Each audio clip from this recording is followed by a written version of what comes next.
Back on record in State versus Davis, C-377-407. Normal party present. Anything we need to address outside the presence, Mr. Jackson? Just one thing. Apparently, it was marked, State proposed 145, and I said 149. And so the clerk marked it as admitted 149 instead of admitted 145. So we just need to correct the record. We're going to replace the 149 with the 145. She asked me to put it on the record. Perfect. Any objection, Mr. Sant? No objection. Perfect. That'll be done. Was there anything that you needed to put on record regarding a statement not being introduced? I don't think we need to put it on the record, but Okay. I mean, I know the court has ruled on it, but we made the determination not to offer it. Which statement is that, just so if we ever need an appellate record? Okay.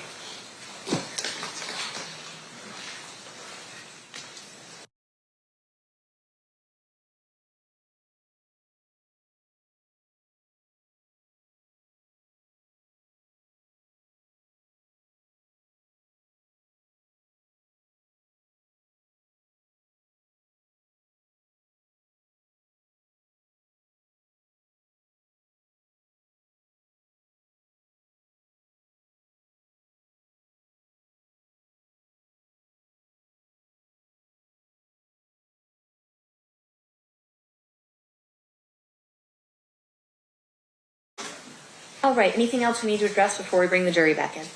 Hang on. Okay, let's bring them in. Stand for the jury.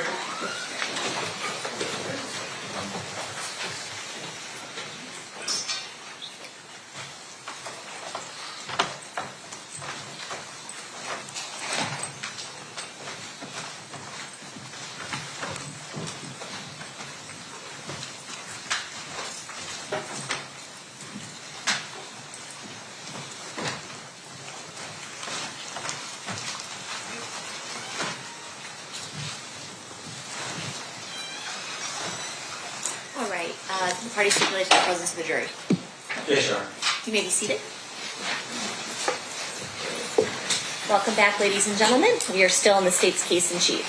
State, who's the next witness you will be calling at this time? Devontae Lee. Denbonte.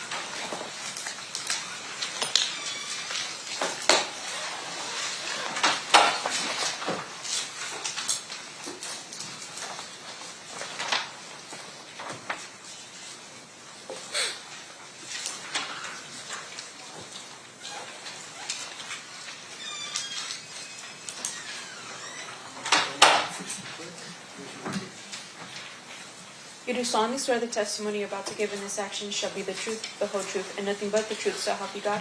Yes, I do. You may be seated. May I please have you state and spell your first and last name for the record? Devontae Lee, spelled D-E-N-V-O-N-T-A, last name Lee, L-E-E. Thanks, Mr. Lee, for being here. Mr. Gall, whenever you're ready, you may proceed. All right, thank you. Sir, you did not volunteer to be here, is that fair? No, I didn't. In fact, you're under a court order to be here Yes, through a subpoena. yes, In fact, you have expressed many times the fact that you do not want to participate in this. yeah. But understanding that you're a court order, you don't have a choice whether or not to sit in that chair. Is that fair? Yeah, that's fair. I want to ask you a little bit about the mid-1990s. Where were you living? So at the time, I think Hawthorne. Did you ever start spending time in Compton? Yes, And what was, who were you spending time with? my homeboys and people around, you know, friends. At some point, were you spending time with a person you knew as Big Dre? Yes, Would you describe him as a friend? yeah.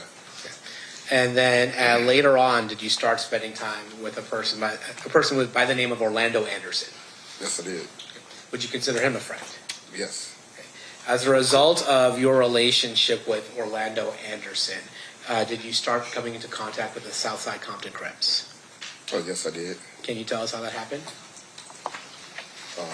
Meaning, I mean, we used to go over there and, you know, hang out. And we wasn't from over there. at that time, but we knew a couple of people, so you know what I mean. We go over there, hang out, or whatnot, chill. And then, is it fair to say at some point that you were given a option of joining Southside Crips or facing a different kind of repercussion? Yeah, it was. I would say it was an option, like either or, basically. And can you tell us what the either or was? Well, at the time, it was either we're going to join, or we just can't come around no more. And did you ultimately join? Yeah, I did. And how does that work? How did you join? Or you get put on, meaning have a fight or whatever, Now, things of that nature. is it always this fight? Is it always a one-on-one, or sometimes is it multiple people on one? Sometimes it's not one-on-one. If you get lucky, you know what I mean, you might get a fair one like that. But other than that, sometimes it's not one-on-one. And when you say a fair one, you mean a one-on-one. Yeah. All right. And so when you did you get a fair one, or did you have to get jumped in by multiple people? Oh, I had a fair one. Yeah, it was not multiple people. And how'd that happen? How'd that come about? You getting a fair one? Well, I mean, I don't understand the question. Well, did Mr. Anderson assist you in joining the Southside Crips?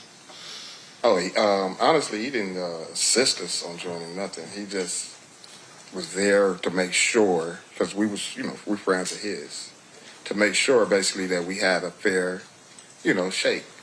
We get a fair chance. Won't get dogged out, or not unless you got dogged out by that one, whoever he was fighting. So yeah, he was, he was there to make sure that everything went pretty much as smooth as it can go. And so Orlando Anderson was basically looking out for you. Yeah, he was looking out for all of us. Now, are you familiar with a person that went by the moniker Keffe D? Yes. And who was he in the Southside Crips in the mid-90s? He was a hustler. He was known for hustling. That's what he was known. What I knew from him is he was a hustler. He, grew up around there. That's basically what he was. Yeah. And when you say he was a hustler, for those of us who don't understand what that means, what does that mean? Is he getting money? Is he doing other things? He's getting money. Yeah, he's getting money. That's what it is. And how is he getting on money? a higher level? On a higher level. So he's not just getting. There are some people who are let's say hustling that get money on maybe a lower level, and then there are people who are making bigger money. Is that fair? Of course, you could say that's safe to say. And He's on a bigger level. He was on a bigger level. And when we're talking about getting money, are we talking about through working a 9-to-5, or are we talking about narcotics? It was narcotics. All right, and then when you got initiated into the Southside Crips through a fair one.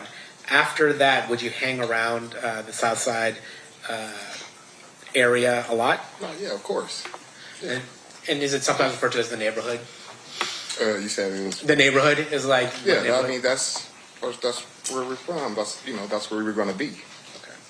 And you had said we had talked about Orlando Anderson. Did he have any relation to the Keffe D?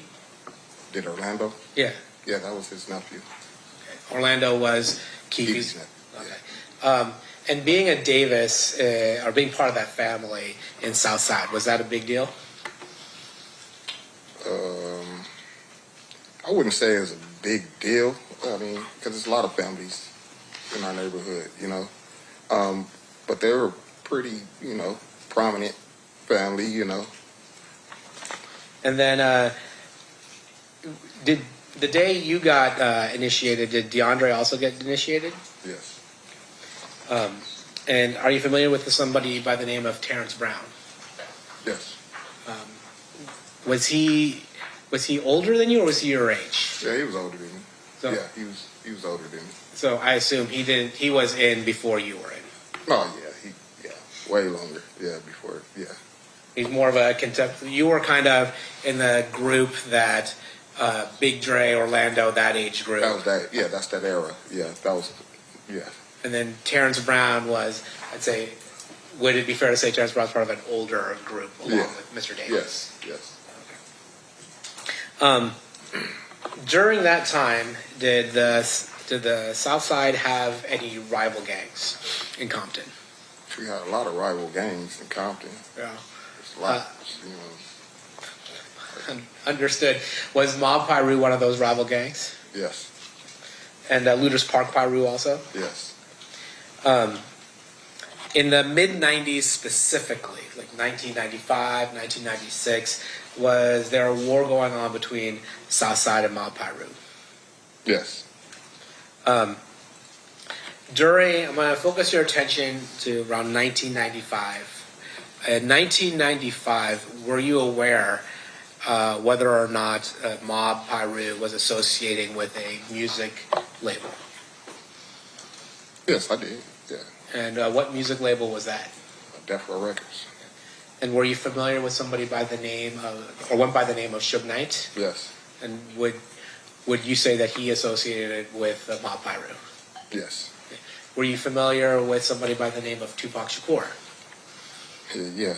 And would he also associate with Suge Knight, Death Row, and Mob Piru?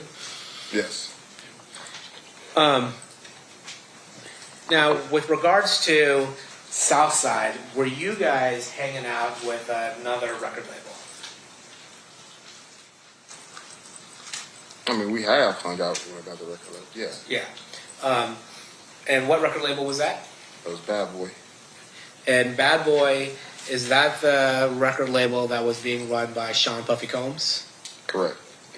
And when you say you would associate with them, what would you go to concerts? Would you just hang out? What would be the nature of the connection that you saw between Southside and Bad Boy? I mean, we went to a couple of what you call it, like concerts. I've seen them before. That concerts or they came to our neighborhood before. And that's it. And when you would go to concerts, who would organize you going to that concert? How would you know to go to the concert? Well, we just basically all do because they say we got tickets or da-da-da-da, and we all, they'd be like, okay, we're going to go to the concert. You get your ticket and you go. Would you, was your understanding part of it was to ensure that Bad Boy was not bothered by other gangs? That was the basis of it, I believe. Yeah, I would say that. And was there a particular gang that people in Bad Boy were worried about? Yeah, they was worried about the Death Row. I want to take your attention to the summer of 1996, in particular the Lakewood Mall. Are you aware of an incident that took place at the Lakewood Mall in the summer of 1996? Yes, I am. How are you familiar with that event? Because I was there. And that summer of Lakewood Mall, what happened? What were you doing at Lakewood Mall? One of our friends, he was going off to college, and he had went up there to grab some things to get prepared for college. So we went along with him. And, do you know where the money came from for this person who's going to college to get these things? Yeah, Keffe was helping, try to get, he needed, a lot of, I don't know what college kids need really, but, need a little TV probably, a little, clothes, and things of that nature. And Lakewood Mall's not in Compton, is it? Not at all. Is it fair to say it's about 15, 20 minutes away from Compton? Yeah, if that. And just so things have changed in the last 30 years. Of course. Back then, you couldn't order things on Amazon and have them delivered to your house, right? You actually had to go No, I someplace. doubt it. I don't remember. So at the Lakewood Mall, you were there with other Southside Crip members. Is that fair to say? Yes. And was Orlando Anderson one of the people that were with you? Yes, Orlando was with us. Okay. And then, did you happen to run in that day into people from Mob Piru or Death Row Records. Yes, we did. Can you tell us about that? Well, we basically were coming from different sides of the mall, and we're, walking towards each other. And I guess we basically seen each other simultaneously. You know what I mean? And we noticed people. They noticed us. They kept, coming our way. We kept coming that way. And a couple of words was exchanged once it got close enough. You know what I mean? And that's when the fight broke out. So a fight broke out? Yeah. And by that, we're talking about people punching each other, and tackling each other, that type of Yeah. thing. On the other side, were you aware of somebody by the name of Trayvon Lane there? Yeah, I was aware of Trayvon, yeah. And in particular, there's talk about a death row chain or medallion hanging from Trayvon Lane's neck. Did you see that? Yeah, I seen did I see the chain? Yeah. Yeah, I seen the chain. Okay. During the fight, did anything happen to that chain? Yeah, during the brawl, it came off his neck. Now, let me ask you something about the significance of a chain or something like that. Is there any special significance to taking somebody's chain? Yeah, I would think so. Yeah, well, yeah, of course. And can you explain that? I mean, that was their logo, and so it's like you taking that from them is, like you got something, to at least harp about or to say, hey, look, I took this. That's all it would be. Would it be considered disrespectful to rip somebody's chain off? Yes. How did that brawl end? Like what made you guys stop fighting? Oh well, the police came. You know what I mean? The police came, separated the parties. They didn't even try to talk to nobody or nothing. They just wanted to get the situation under control. Everybody just, leave. Just get out of there. So that's what they did. They came in, it separated us basically. We went our way, they went their way. Is it fair to say that Lakewood is a little different of a place than Compton? Yeah, somewhat, yeah. Yeah, it is. A little more suburban? A little more, yeah. Yeah. It is. And at that point, it sounds like that whoever the police was in Lakewood just was asking you guys to get out of there, right? Yeah, they just wanted to be, you're in the mall. It's, families, kids, they just wanted to get it handled, situated, and get people out of there. Permission to approach, Your Honor? You may.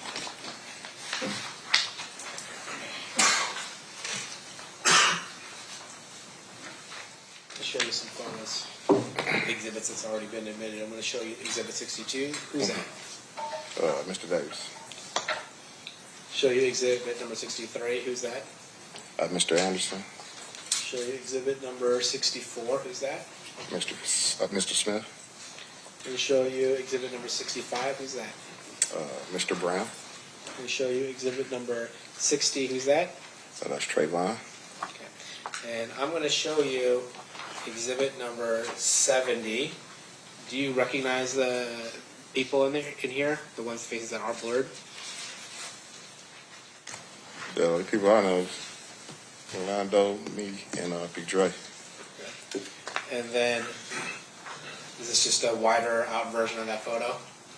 Yeah, same thing, same deal. What I just told you, us three. Okay. And then I'm going to show you what's been already admitted, States 66. Do you recognize who's in that photo? Yeah, Orlando and Keffe.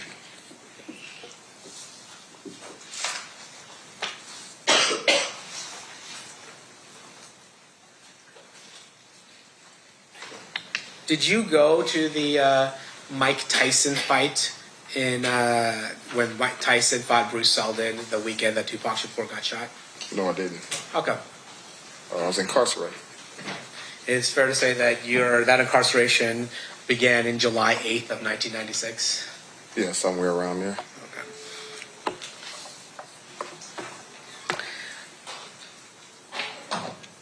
In 2006, is it fair to say that you started doing work for the DEA? Yeah, Haida. Yeah, HIDA, yeah. Yeah. And is that after you got caught trafficking some drugs as well? Correct. And in the mid 2000s, you got 5 payments. Is that right? I think something like that. And that was for $2,000, $500, $1,000, $1,300, and $500 for a total of $5,300. Is that fair? That's probably fair to say. I don't know exactly. You don't remember, Yeah, but if I told you that, you wouldn't disagree with me. No, not at all. Okay. Of course, I'm still pass the witness. Okay. Props, Mr. Saft. Thank you, Honor.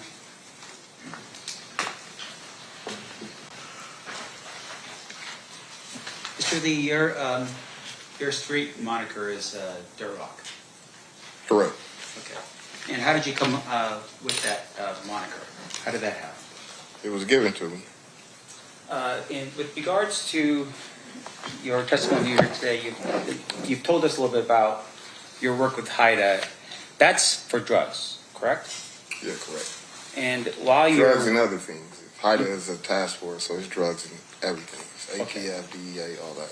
right. Right. And with regards to your work with HIDA, of course, because it's about everything, technically, if you saw other types of crimes being committed while you're working for HIDA, you would tell the HIDA people because it's part of the overall task force, right? No, I'm not necessarily. I'm tell them what they asked me about. You know what I mean? I'm not gonna tell them nothing outside of the realm of what they're seeking or looking for. Right. And fair to say, though, with regards to what they were seeking and looking for, at some point they were targeting Mr. Davis as a drug dealer, right? Yeah. And so you were helping them with that information that they needed, right? And that information came in early of 2008, meaning that you were helping them in April and May and that kind of thing. I'm not sure the dates, but Vicky was, helping them. Yeah, Okay. I don't remember the dates. Your Honor, would a review of a report from the DOJ with regard to your participation help refresh your recollection? They might, yeah, sure. Yeah, You may okay. approach.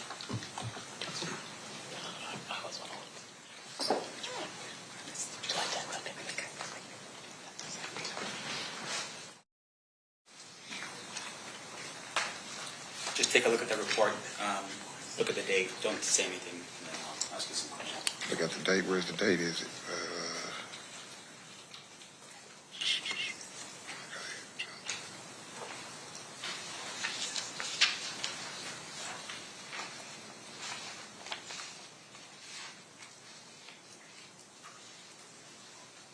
Okay, I recall. Yeah. Okay. And with regard to this document I gave you, it looks like the date that I've shown you is a date for July 10th, 2008. Is that right? Yes, that's the date that's on there. Okay. And fair to say for the jury, once again, you're working with the HIDA team, and that's even prior to July of 2008, you were working with the HIDA team, fair? You said prior to July of 2008. 2008. Yes, sir.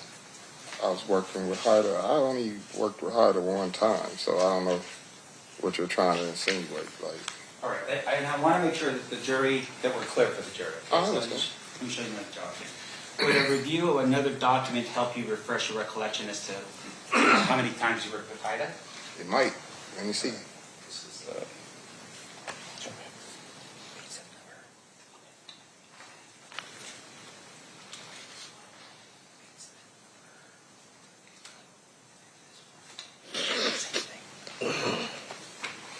yeah, Bush, Your Honor? You may.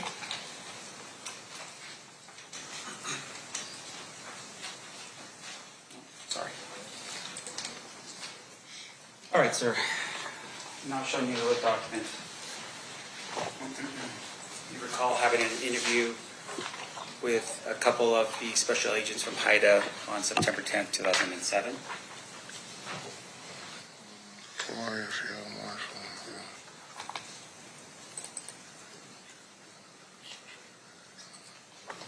Yes, I recall. All right. And then also, once again, just for jury's edification, showing you a document here. Were you also working with Hideout on April 3rd, 2008? See, working and being interviewed is two different things. Okay, so you're being interviewed by Hideout on April 3rd, 2008.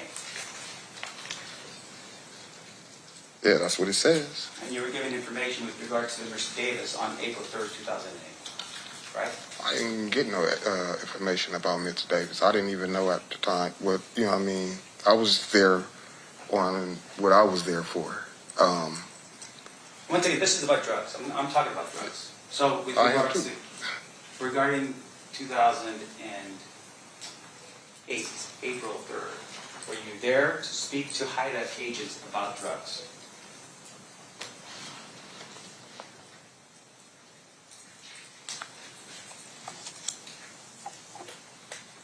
Yeah, pretty much. Not entirely, but yes. All right, when you say not entirely, what do you mean? I'm saying we did talk about drugs. We talked, yeah, we did. Anything else besides drugs in your 2000? I want to make sure the jury understands. Okay, Anything yeah, in yeah. April of 2008 besides drugs that you talked about?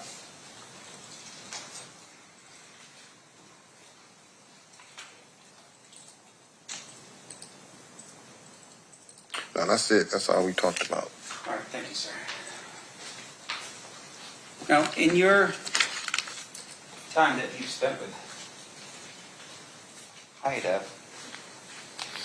you had shared some information with regards to what we now call the Lakewood incident. Remember, we just talked about this a second ago? Yeah. All right, can you tell the ladies and gentlemen of the jury when the Lakewood incident occurred?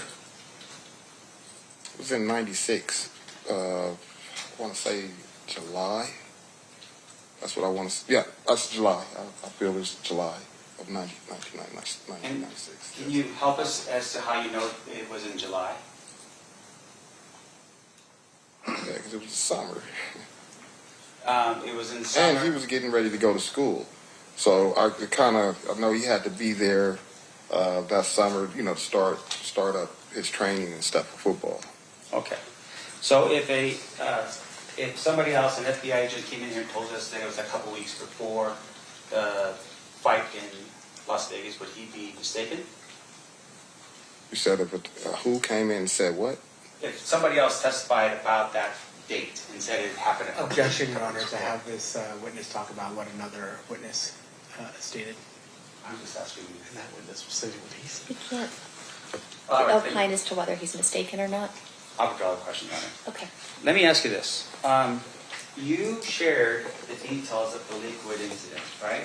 You told people you described it, fair? Describe it to who? To various different people over the time since the time it happened. You've explained it to various different people. In fact, to us right now, today. Yeah, so I mean I did because I'm doing it to y'all right now. So yeah. Right.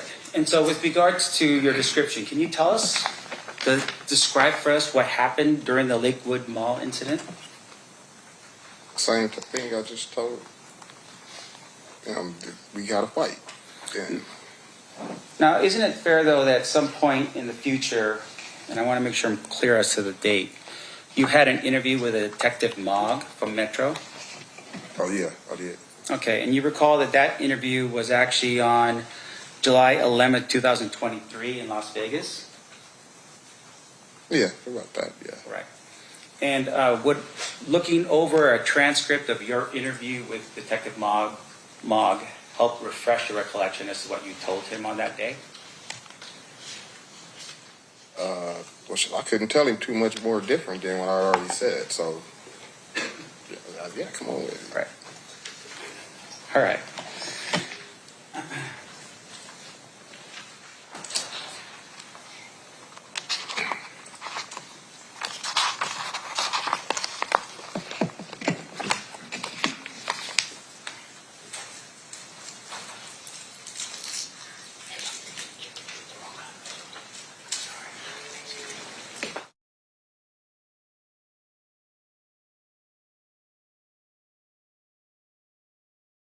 Yeah, push on. You know. Okay, sir. I'm showing you your screen here.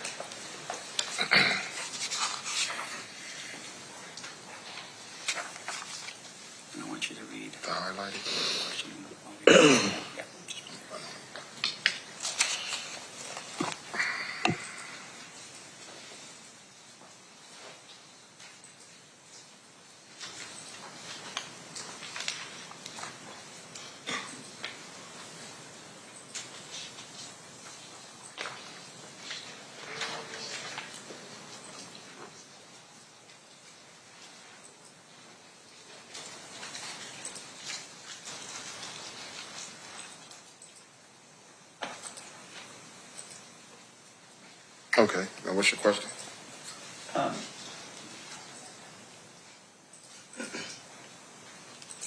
Now, with regard to what you reviewed, fair to say that you told Detective Locke a more specific sort of thing that happened at the Lakewood Mall, right? Yeah, I would say. Yeah. Can you tell us, for instance, the location of where the fight took place? Yeah, it was by Foot Locker. By the Foot Locker. Yeah. In fact, you had made mention that the fight at the Foot Locker was so bad that they had to remodel it after the thing had gone down at the Lakewood Mall. Fair? Yeah, it's turned into the World Foot Locker.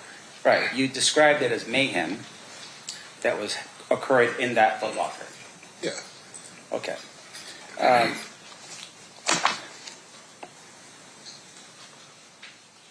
One moment, please, Your Honor. Of course.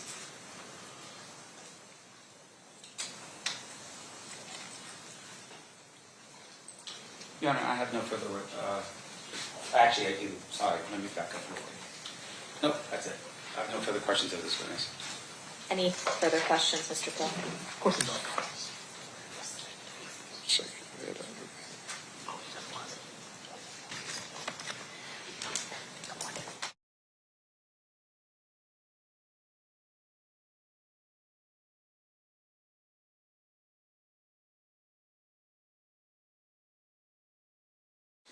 Your Honor, I'll pass the witness except for one thing. I don't think I moved before the witness, please. I don't think I moved the exhibits into evidence. I just want to be clear about that before the witness is off the stand. Okay. Which is state is moving proposed exhibit 71, 70, 65, 64 into evidence. 64, 65, 70, and 71. That's impressive, yeah. Any objection? No objection, Your Honor. They'll be admitted. Thank you. Then with that, no further questions. All right, one final thing, Mr. Lee. Anybody from, any members of the jury have any questions for this witness? Okay, got it. Can I have the parties approach?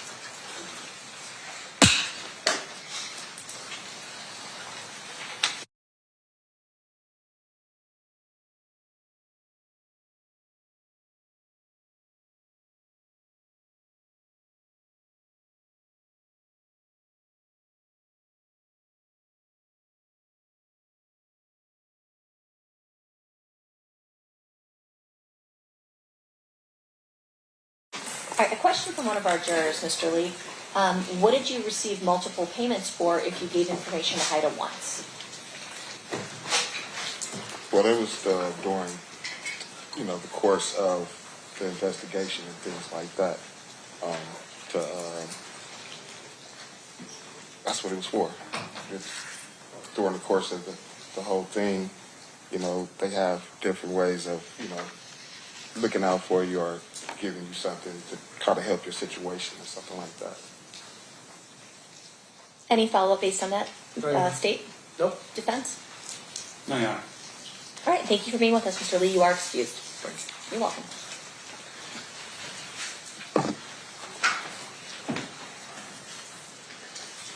Who's your next witness, State? Judge, we're going to play the 2008 statement, which I think will probably take up the rest of the day. Okay, so it's already been admitted. Remind us what exhibit that is. That's a great question. I think it's going to be. Actually, I don't know. I'm going to have to grab the disc. Okay. I have it uploaded on my computer. Do you know, Ryan? Okay.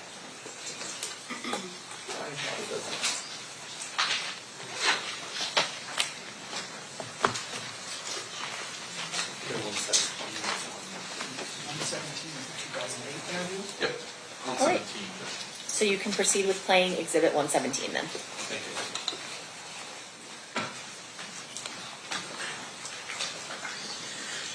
If we just maybe the volume down in the beginning because it's really staticky, and then we'll turn it up when they start talking.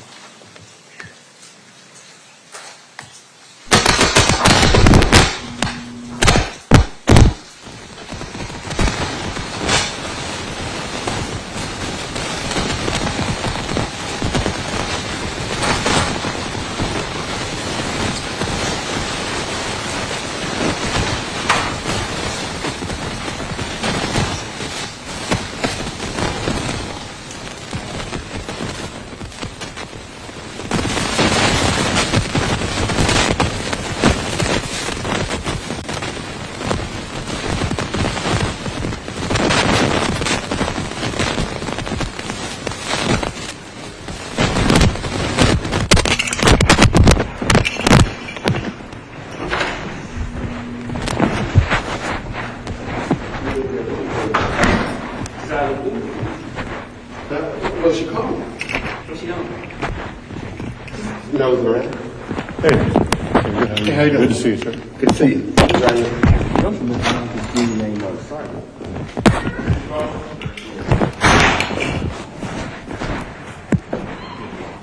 Mr. Higgins is here now.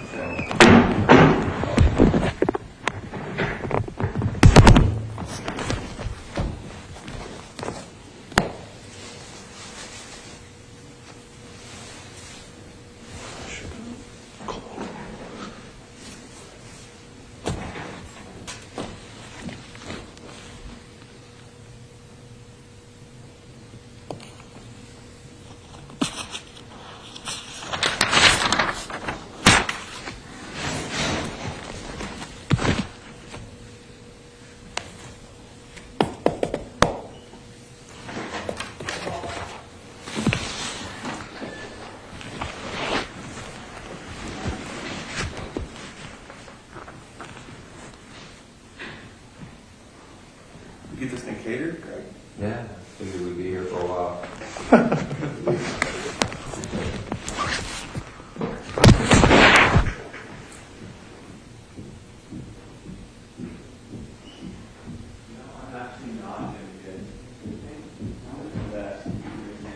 Oh, dude, you can just walk out there and buy breakfast. And not do that. Yeah? Hey man, you hungry? You want something to eat? We're gonna be here for a while. A couple hours, 3-4 hours maybe. Oh man, I had to pick up my wife though. What time? 2:30. Okay, we'll have you out of here by 1:30. Oh, look. If they have any of that white on winter,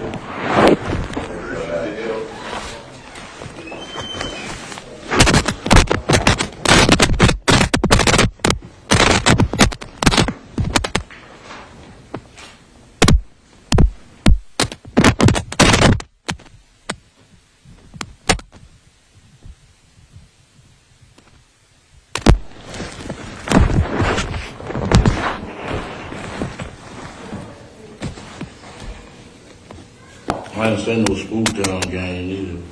Okay. A couple of weeks before the murder. okay. Good stuff.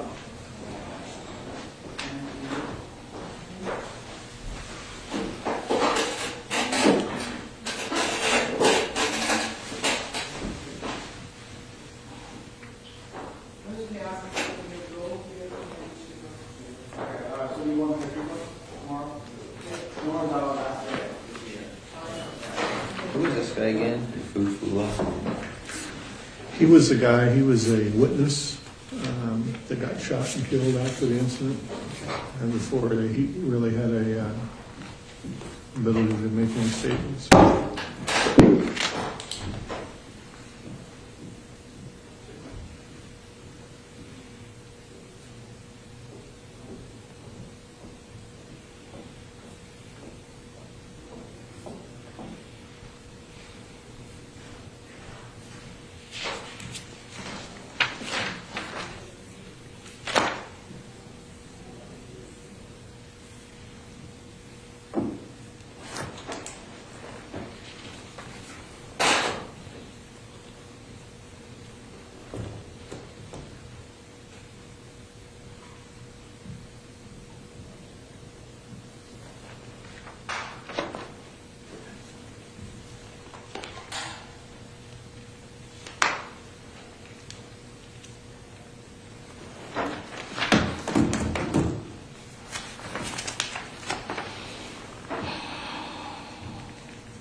Where's Duane? Out there talking? He's talking to Dupree, yeah.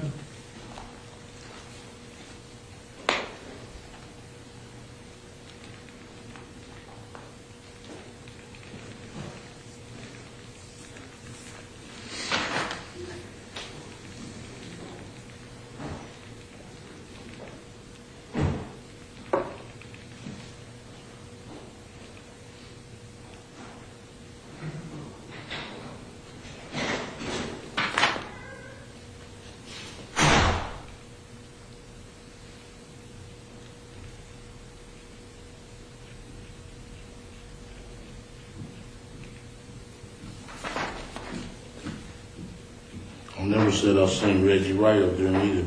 Okay.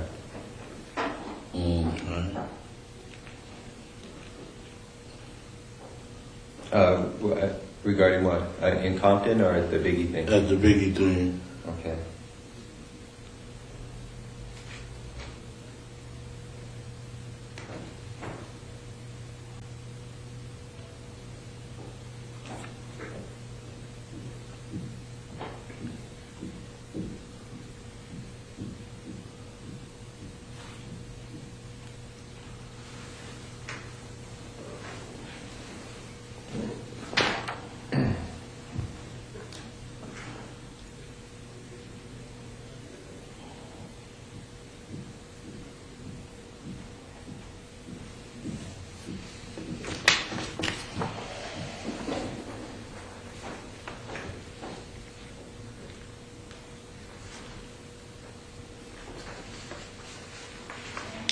Two quadruple murder, homicide in Compton. Concerning the two, okay, yeah.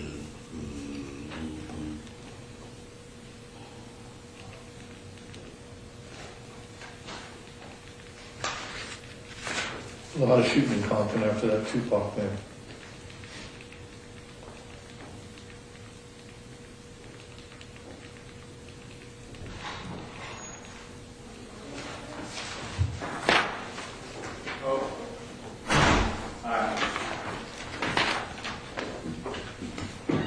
Sorry for the late, guys. You know how it is. So difficult out here to make a living. Trying to hustle? Oh, I'm trying, man, but nobody wants to buy anything from me. No, I'm just kidding. I'm kidding. Wayne, Yes, sir. keeps going over his original statements that he gave after his Okay. arrest back in 90, whatever. Are you hiding the donuts and coffee, remember that? These guys wouldn't let me get in. See? I know how y'all is. I'm trying to help you out, man. I'm looking after your It's heart. true. See a fat boy here, you guys like me, and we're gonna fool him, make him come to me. Okay. Oh, God.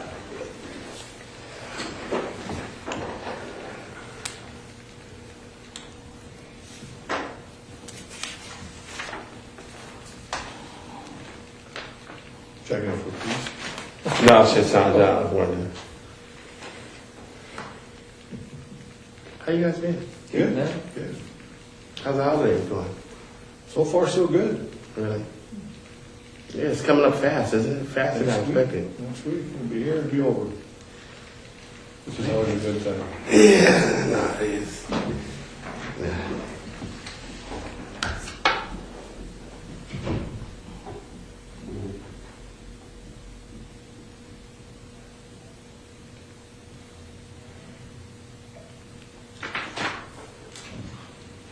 Is my secretary here?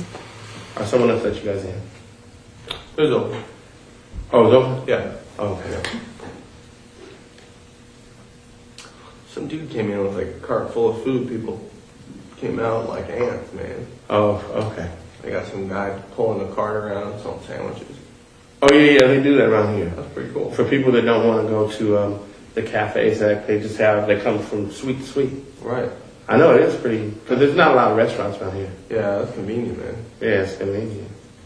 Because restaurants are kind of expensive, I guess. Yeah.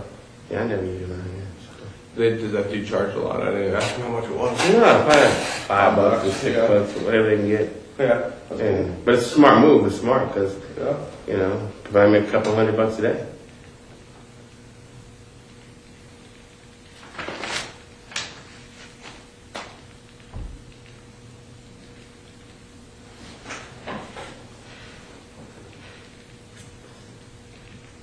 See you in a while, man. No, it's holiday, Yeah.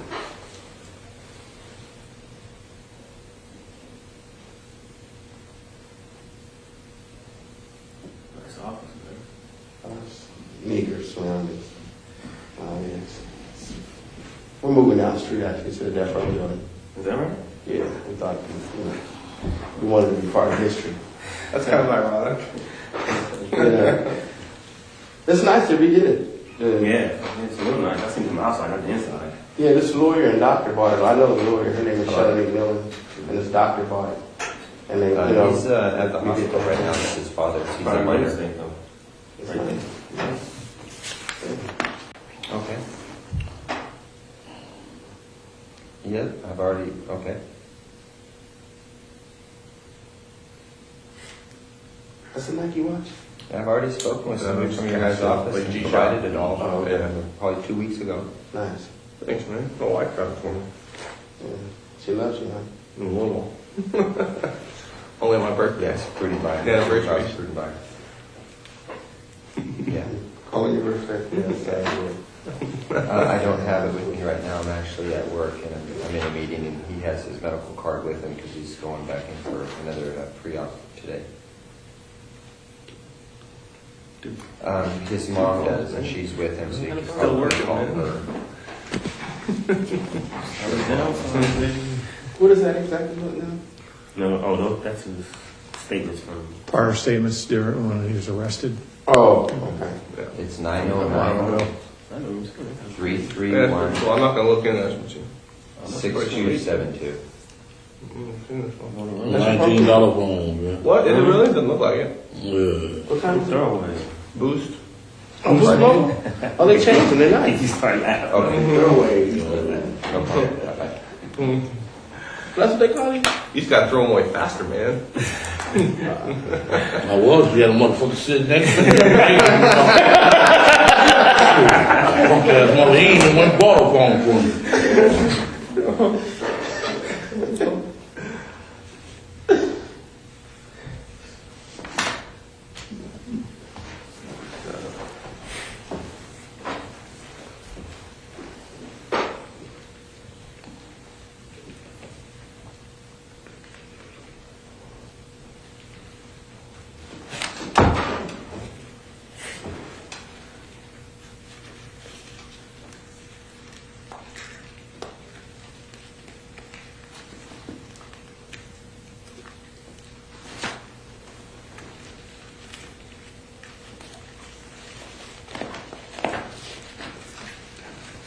I like the way that Vegas does their reports.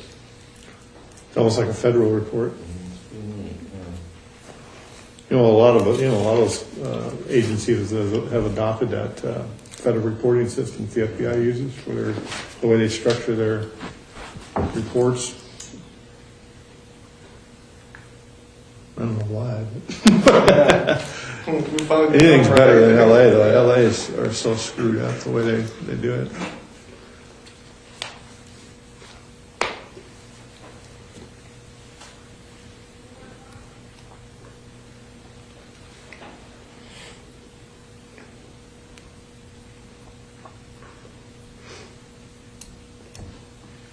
Hey, Greg, can I have a piece of scratch paper?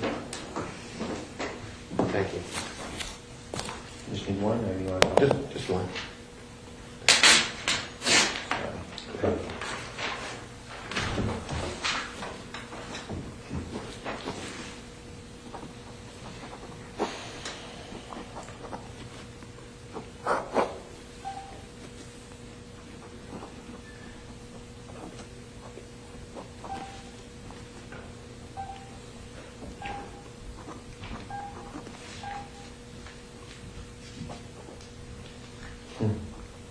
And we got accused of doing this one too. This is an anonymous caller said an off-duty LAPD working security killed Tupac. We can't win, can we? Some of those weed tip ones. LAPD, a bunch of killers, man. Here's interesting, 9/24/96, a caller from New York claiming to be Sean Puffy Combs said he hired someone to blow up night. Something went wrong. Girls got involved. This is interesting. I believe that one. Are you gonna call in on himself? Yeah. No, but somebody Somebody just calling in. He called. Yeah. Well, he had to put some credibility to it, yeah.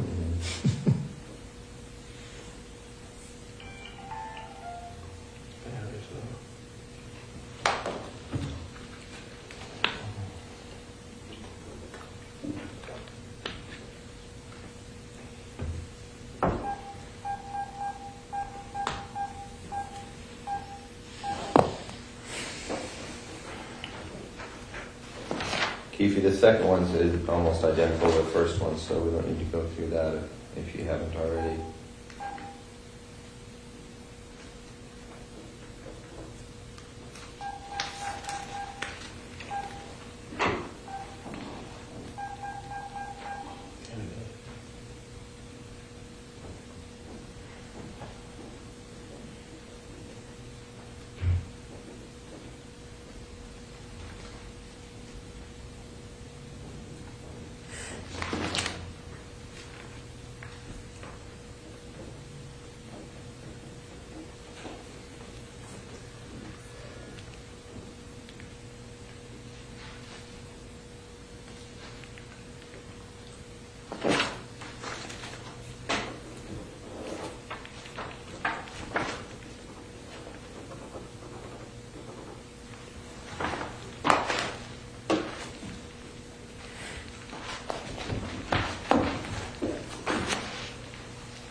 Hey Keith, the guy who wrote that wants to know if you still have the girls going to the club selling ecstasy.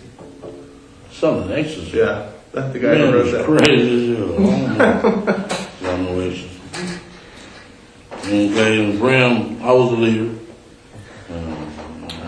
So really the only thing is the thing about Santana Block, the thing about getting dope from Pat back in '93 or whatever you said it was, and then what was the third thing? Oh, Reggie, right. Those are the only three things? Yeah.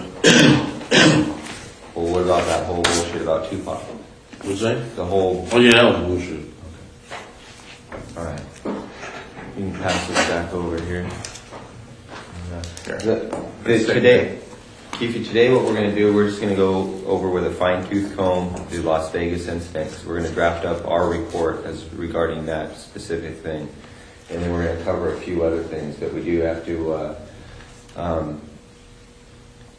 emphasize to you that everything in this report has to be right on, because if down the road it's determined that some of these details are incorrect, then everything's off the table. So everything in this report cannot be like that report. Hey, I want to say this though too. I feel like I said that day, don't bullshit me, and I won't bullshit y'all. You know what I'm saying? I feel I'm being bullshitted. Regarding what your deal? Oh, you said yesterday, how Mike, I need to talk to Mike. You said it was over. I need to talk to Mike. One is because I've still got a tracker on his car. Two, I need his statement regarding the place in Paramount that was in his name. And there's some questions that are regarding to Mike. We're not bringing Mike in order to arrest him. But since Mike already knows that the police have contacted you and you're working with them, there should be no problem. It's up to Mike to keep his own mouth shut, and we're not going to be asking him about his people or his associates. That's not a concern to us. Yeah. If you hadn't told Mike, we wouldn't have talked to him. We wouldn't want to talk to him. Okay, another thing. I know y'all been over Kevin's house. On surveillance? No. No, we've never been to Kevin's house. Y'all haven't. Ever. Because I feel, why would y'all why not hire Edie? There's some problems, in my opinion, and this may not be a shared opinion, but I just don't believe in Edie's ethics. I think he's a dirty attorney. I think that Edie will lie, cheat, and steal in order to get himself out of any kind of problem. I think that there was ethical problems with the way that he had Orlando testify on behalf of Suge Knight, and that whole thing is a problem we don't want to have to deal with. And as you know, Edie Fall also represents Michael Thoreau, and we just don't want all those problems. He represents Michael Thoreau right now? Well, right now. Him and Renee Campbell.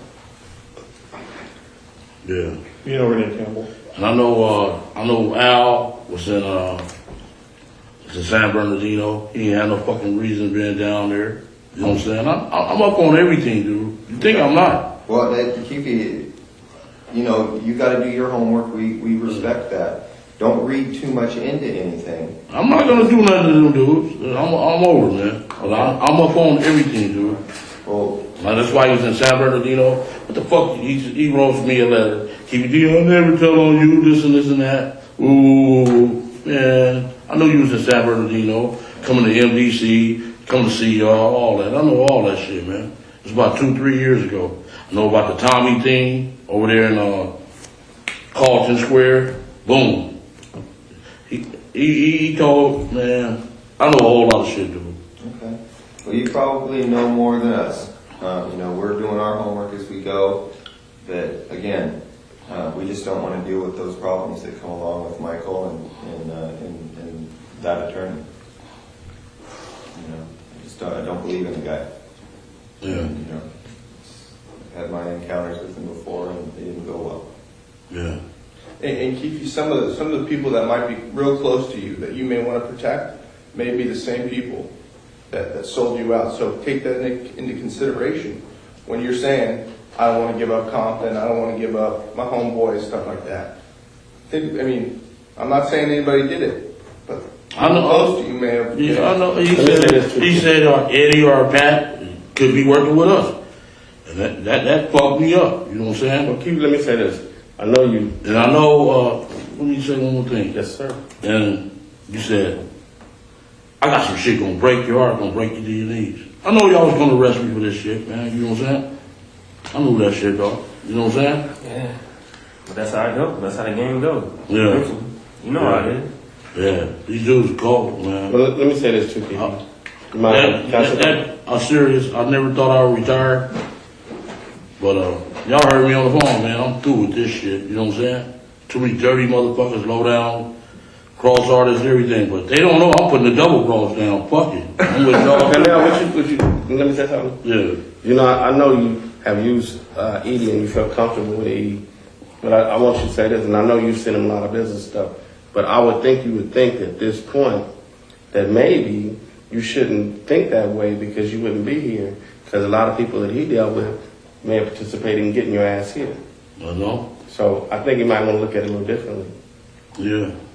You got to look at the whole picture, and I think It's you're a starting to big do picture. that. And when with Snoop Dogg uncle, you know what I'm saying? Then at the airport with the fuck ass plane tickets, y'all can't got him out. And his wife even put him on blast. But Said, I don't know how you got out. Just hold on. All the people, all the speculation, just hold on to I'm just that. leave it alone, yeah. I'm gonna leave that shit alone. Cause that'll make me mad, all that shit. That's why I smoke weed. Cause I'm a dangerous motherfucker without smoking weed, dude. I get mad at easy, you know what I'm saying? We know you, man. We know what you can do. That's how Greg is without coffee. Yeah. Y'all be sitting there, keep me calm, keep me from hurting people, man. You don't want to do that. Well, you know what, man? Just like you out the game, leave all that behind. Yeah. Stop. My You're advice mad to about you it. was just stop thinking about who did what, and just think they all did it. Yeah.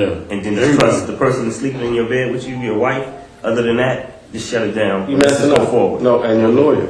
Or your lawyer. Yeah. Don't be trying to. I understand. This is a dirty war. And let's let this look. Greg got some other stuff he wants to talk about. Okay, good. What this ultimately comes down to is how valuable your life is, your family. And when I say your family, I don't mean your extended family. I mean your brothers and your sisters and your wife and your kids. That's it. Anything beyond that, as far as we're concerned, is fair game. I thought Speedy. Kevin will work out his own deals. Speedy ain't got a lot on the table. I don't think that's going to be a problem. And we'll throw that one in if that's what's important to you. We'll throw that one in. But besides that, man, everything else is fair game for us. I just want to say this, and me and Keefe had that conversation. I tried to explain to Keefe. Some people out there that you may have love for, but you can't control. Their stuff is way out. That's not within your zone. You know what I'm saying? So you have to understand that. All the some of who bitches did me dirty, you know. They're not, they're out of the zone. So a majority of them, you know what I'm saying? Again, don't think beyond your family. Don't Yeah. be concerned with anything beyond your family. Right. Kevin will come in, he'll work his own deal out. He's got to do that. He's got a lot of liability out there in Richmond. And so your brother's going to have to come in and work his own details out, which I'm sure he'll do because he doesn't want his own family disrupted. And he can help himself, but if you can't control him, you know, that's his situation. He created it. You know how to do it too. Yeah, ooh. They ain't like the old school dudes, man. You know what I'm saying? They ain't like the 80s and the early 90s dudes. These new wave, MySpace gangbangers. I know what's up, man. I'm through with this shit. I'm through with that neighborhood, all that. You know what I'm saying? Through with that shit, man. Well, that's what Corona way lovelier than Compton. I can get my head blown off. You know what I'm saying? Paying $300,000-$400,000 for a house. You walk out the street and get your head blown off. Yep. That's crazy. Yeah. All right, I'm ready. Okay, so again, this today's report that's going to get generated is specifically on Tupac Las Vegas incident, and we'll get you a copy of that report and have you make sure everything's solid before it's you know. All right, man, but I feel I can still go to jail with that, man. Because this is federal, and that's What is said right here cannot be used against you, Keffe. Nothing you say today can be used against you. So don't even worry. Yeah, nobody's trying to. I was just waiting on the news camera to be at my house, man. You know what I'm You're just saying? nervous. That's all. You gotta trust us too. You're just nervous. If something When like I seen you yesterday, I didn't know whether it was going out or not. if something like that was to What was you doing happen, yesterday? At my house, man. Yeah. So we're gonna have to just knock this door and make sure. Oh yeah, my phone was off. I didn't know whether the phone. I said, man, they That's why they here. sent me, man. They was trying to send somebody to knock on your door and it looked like, you know, spam or something. Yeah. And he said, man, you looking raggedy. Motherfucker, you just scared the living shit out. Donuts all over you. Yeah.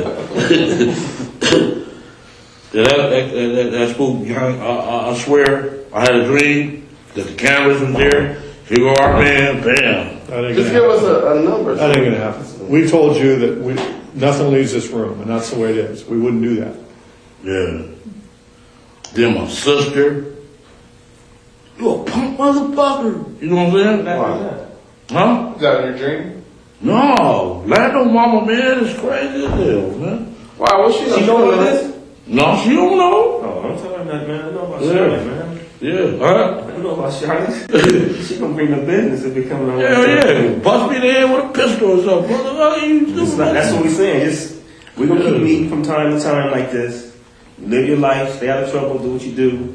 If you don't say nothing, it's cool. But if you go out there and start talking and looking for people who you possibly think talk to us and all that kind of stuff, you're gonna cause you gonna cause your own problem. Yeah. But with that, we gotta move forward on these questions you get ready to ask. Okay, We're gonna keep going over and over this All stuff. right, It's gonna take too much time.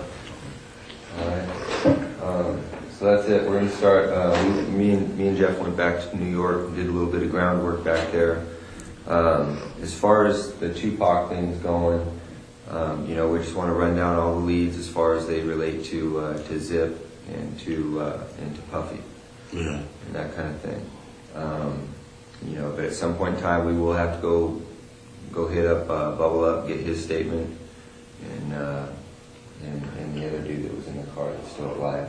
Ain't nobody else doing it. Corey? wasn't there. No. Big Dre and Lane, they both did.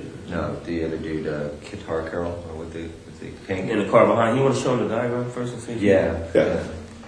Maybe be more clarifying it. Who was in that car with Zip, or the van with Zip? He wasn't in the van, he was in that Benz.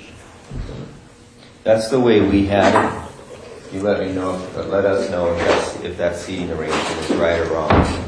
Anything you want to change for the seating arrangement or whatever, just mark it on that one. Wherever you were sitting, wherever Lando was sitting, who was in that car behind. Hell, well, y'all know this shit already. But the seating arrangement might be. Because were you driving? That's what? Were you driving in the first car? Because see that line says you're driving, okay.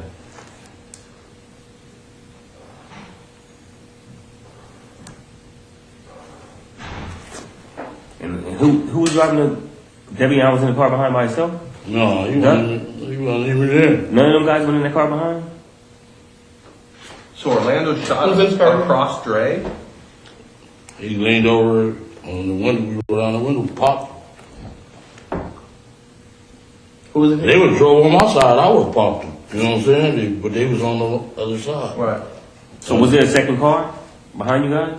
No, it was some girls hit that corner with us, dog, and we shot out their window. I said, these bitches got more work than the dudes, you know what I'm saying? But anytime was this car behind you? Not at all. No, none of the homies was behind. No, like 3 or 4 cars behind. Nothing like that. Nothing. Just one car. Just one car. Then we hit the corner, the girl followed us, and we shot out her window. They got scared and stopped. But they weren't with you guys. They weren't with us, no. Just the girls that you. Push that back over here real quick. We would think they security would follow them. You know what I'm saying? Yeah. But the brawls don't even that hard. They followed us halfway. We shut out their window. They just, Those are all the guys that you would recognize as being in the car, right? Lane, DeAndre, and Terrence.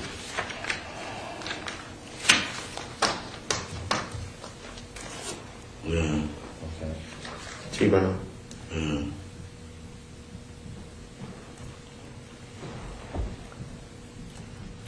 Okay.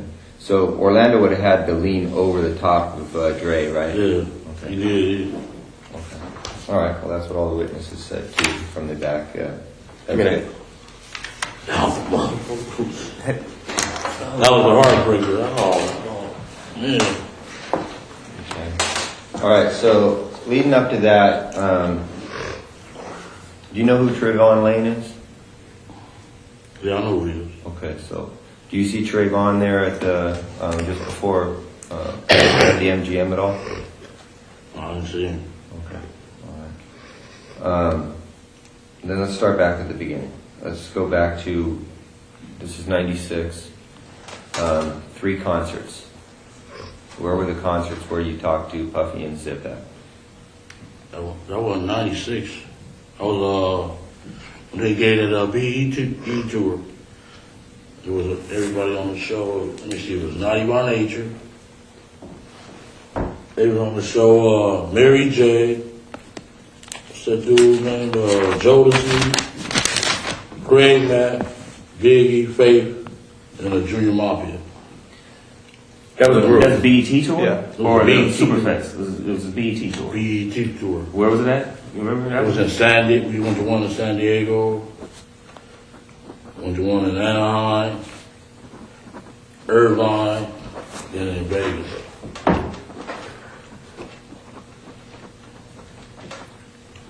And all 4 of those locations, San Diego, Anaheim, Irvine, and Vegas, that was all the same tour? It was all BET tour with those acts? Except the Irvine. The Irvine was a summer jam. Okay, can you hit those acts again? Naughty by Nature, Biggie, Faith, Jodeci, And Mafia. Junior Junior Mafia. Mafia and Biggie. And Faith Evans, right? Yeah. Okay. All right. So all the acts on there were from Bad Boy, basically. Mostly, yeah. Oh, And no, he had Jodeci. managed, But Jodeci, he yeah. had managed Jodeci and Mary J during the time. So it's pretty much a Bad Boy Puffy Yeah. tour. Are you going to be able to track down those dates, Darren? Yeah, I can look it up. Okay. What that? Yeah. All right. Now, on all 4 of those occasions, there's San Diego, Anaheim, Irvine, and Vegas. Which ones do you actually talk to Puffy at? Every one. Every one of them. Yeah. Which of those 4 is it when you talk to him about murdering Tupac? It was really about both of them. Either one of them. It was Tupac and Suge, you mean? Yeah, Anaheim. A couple of times at Greenback. And where? Greenback. Sunset. Hey Greg, do you want to go back to like when they first like got in contact?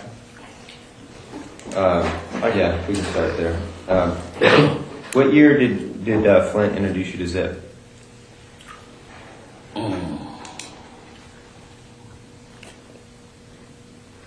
It's like maybe like 91, 92. Oh, way back then. Yeah. Okay. Early 90s. Where does Flint introduce you to Zip at? We had a baseball game. And he was, they pictured, they was calling him Dwight Gooden. We got a Dwight Goodman. We should play for like cases of champagne. They bring their team and we play their team in Southside. Yeah. Southside Santana kind of like thing. Or just Flint. They really think he an imposter. The Santanas do. You know what I'm saying? Cause he just like really. They charged him. You know what I'm saying? He wanted to join their gang. They was the baddest gang back then. But they don't really recognize them. They be on their ass, asking them for money and everything. But it was Santana's baseball team. No, Playing it was Southside. some LA dudes. It was Kelly, Keyshawn Johnson, a few more dudes. So is it like a high school field? Like a local No, field? not far. South Park. So, okay.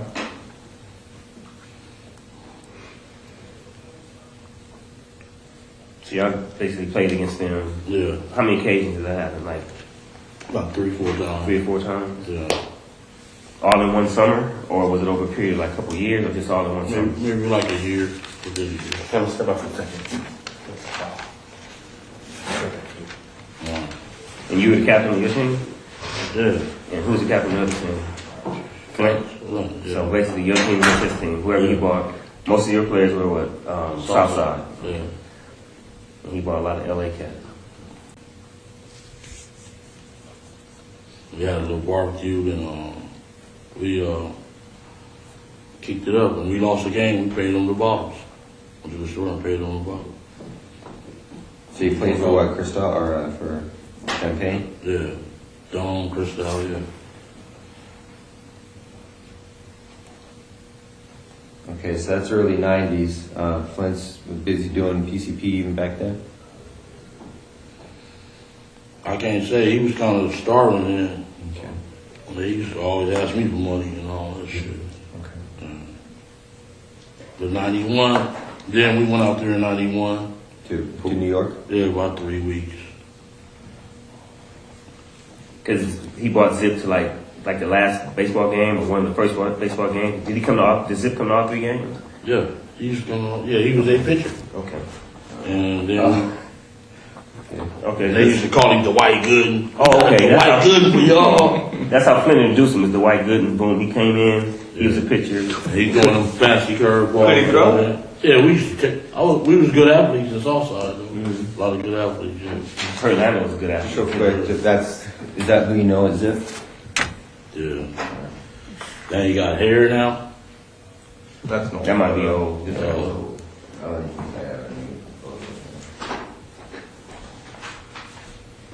So when you went out there to New York, where you guys stayed in? Who you stay with? We stayed at different. We stayed at what was that in the Bronx? At what is that? Best Western in the Bronx. I don't mean to take over the interview with. Then we stayed at his house a couple times. You know, during that period of time. At Zip's house? Yeah, his little apartment. It was in Jersey City.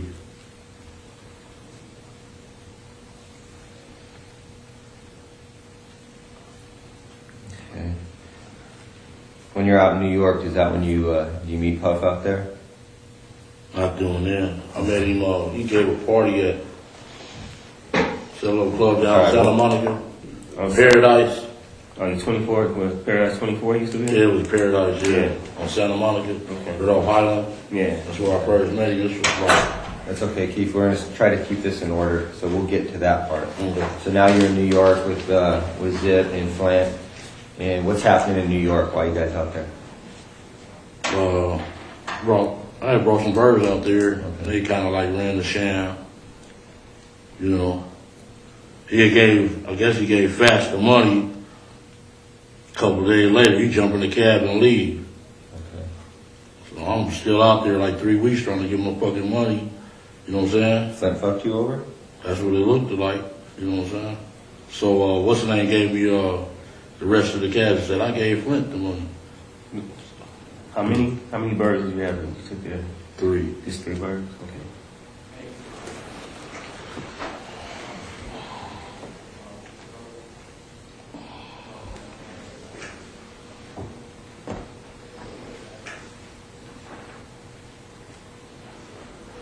Because the Zip tells you that he already gave Flint the money, Flint's phoned out, Yeah, And then Zip gives you the remainder of the money. yeah, How much was the remainder? like 17,000. If I can just tell something, do you know what brought Zip out here? Because he's originally from New York. Yeah, What was he out here for? he just come out and party and have fun, you know. Okay, but he ever have a house out here where he lived or anything like that you remember? No, he never took me to the house. So every time he was here, just visiting, basically. Yeah. Didn't know him to have a girl out here that he'd spend. He had a girl out here he'd spend time with. Got a lot of girls. Like You know how players. Yeah. Like one particular like that. So when Zip's playing baseball with Santana, it's just coincidence that he's out here. He's just out here for fun, right? You ever seen this girl before? Maybe that. Tony, I mean. Maybe Tony. They call him Tony. So I ain't never seen her. Never? No, yes. So he didn't have no main girl, just a bunch of girls he was flipping or whatever. Y'all just player, doing each other. All right, so you're out there. You're doing some dope with Zip, and then what happens next in your guys' relationship? You come back to Compton. You're running your game out here, and how you just continue to have an ongoing relationship with Zip, or do you always have to go through Flint? Shit, if they fuck me, you think I'm gonna fuck them up? I had 300-400 birds. I'm balling. Fuck them, you know what I'm saying? So you never got paid for the 3 birds? After you got, when did you get paid for the? They gave me the 17,000, and he said, "Fat, stand the rest of the money." So I just, okay, fuck him. When he come around, So you just ate it. You didn't even get that money, never. yeah, just fuck it. Then he come 5 to 10 sometime. He had to be all COD from then on. No more front seats and none of that. So Flint used to get a lot of this stuff from you. No, he's talking about Zip. Flint, you should come. Another After company. he did, yeah, after he did that, Right. COD, but now on. Okay. Oh, okay. But you just let that first one go on. He was balling back there. That was, yeah. That's Teach just a yourself, fool. That's just You a run cost of doing yourself. business, huh? Yeah, you on yourself. That's all I'll take it. So he would keep, Flint would keep coming to you, but he'd be COD, cash on delivery, buying birds over the years.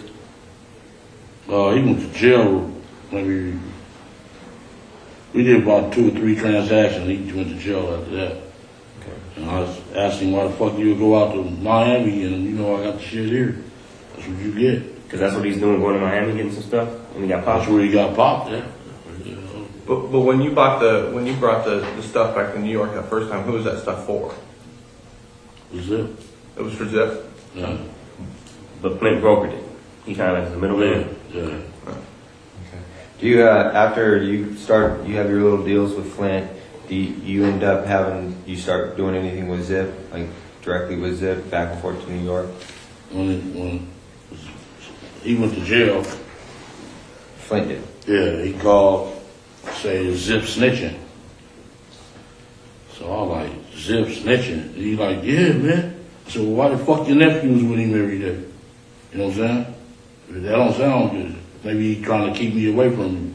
And that's what Zip came and said, man, he just trying to keep us away, man. We can get money. You said his nephew is with him all the time? Little D and Derek. Derek and Daryl, Yeah. little brother, Wanamaker brothers. Because what they hung out with Zip a lot. Yeah, they was hanging out with Zip. When Flint was in jail, Yeah. they was making money with him, or they was just hanging with him for the brawl, the girls and stuff. You know, I really wasn't getting in their business. I just handled my business, man. You know. But they was with the girls, they do the cars, all that shit. All right, so time goes on. This is through the early 90s. Flint gets popped in Miami. And then anything else significant regarding Zip and Flint? You guys just all got your drug games going on. No talk or issues with any of the, no talk or issues with anything about Tupac at those early stages? No. He was still with them Digital Underground or somebody, the other people. So he hadn't turned death row yet. No. But when Flint and Zip fell out, there wasn't no beef. Just word, he snitching, and they That's what he said. That was bullshit so we could stay away from each other. So that was it. Yeah, that's why I said, why your nephew still hanging with you? Okay. If he's snitching, that don't look good, you know? So then you hook back up with Zip? Because you know it was bullshit? And I did that water deal with him, with, Pat Bernard, that's in the paperwork already. Okay, so you do the water deal. Was that pretty accurate what you said regarding the water deal that Yeah, Pat Bernard. you guys fucked Patrick over? Patrick Bernard? Yeah. I didn't say we fucked him over. He did. I think he got his money. Okay. He did? Okay, he probably didn't. 15 years ago. You know, the deals that went down between them, you know?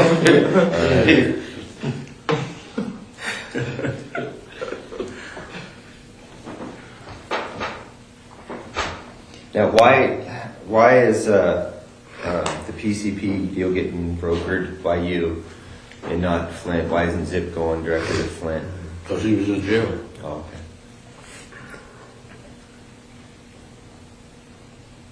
So you became closer with Zip while Flint was in jail. You started doing business with him. Yeah, we started hanging out when he come to LA. He'd come and hang out with me.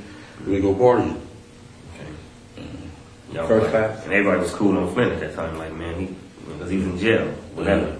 And his shit don't match neither. 100 fucking keys.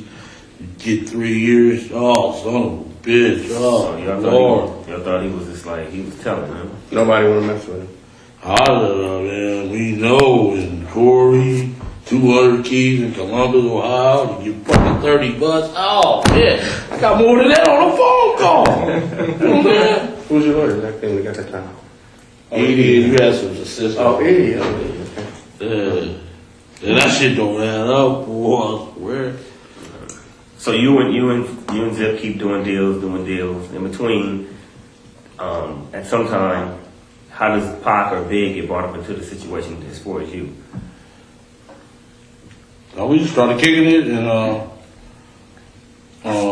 we met the boy at the, he gave what was that, a BET party? Who was that? Or a BET award, it's like 92, 93 at the club on Santa Monica.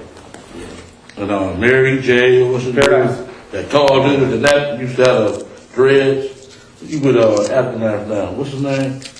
Busta Rhymes? Busta Rhymes. At Paradise? That was the club? Yeah. Yeah, Busta Paradise. Rhymes. Man, that one was out in the fight. I was suited. My cross, he thought he was all big shit. Stop. We was gonna beat the fuck out of that boy. but he wasted drink on me, and I'm like, motherfucker. Yeah, that's what I meant. First day I met Paul. And Zip introduced you to this my boy. What do you introduce him as? This my friend, this my nephew. That's my boy. This my boy. They didn't see themselves as relatives or anything like that, like that was his nephew, or is that how he acted towards him? No, that's my boy. This Paul. Okay. And after that, they used my car on the video. Which car was that? The 64 Chevy I had. What color was it? Brown. And, Usher, he had Usher.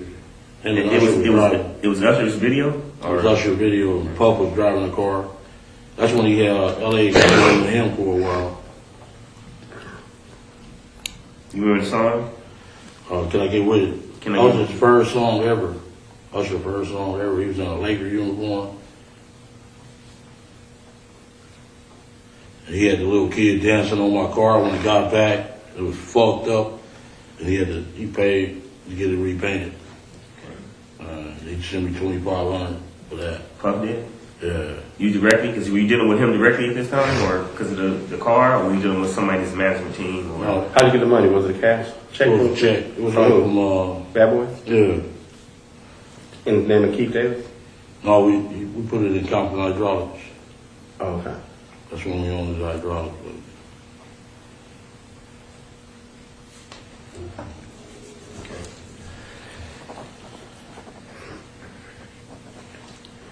Sorry, what's the cat's name again? The video dude?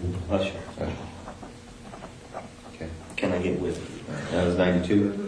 What year was that, Cam? It was like 92. He first 92, 93, He yeah. was like 16, 15 years old. 14, yeah, he was a little kid.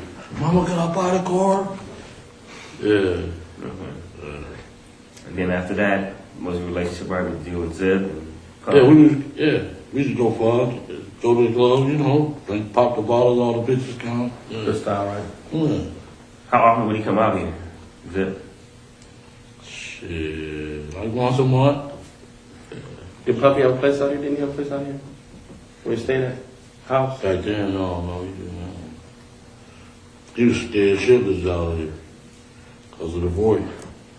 So that beef had started by then? No, it started when they went out for that award Yeah.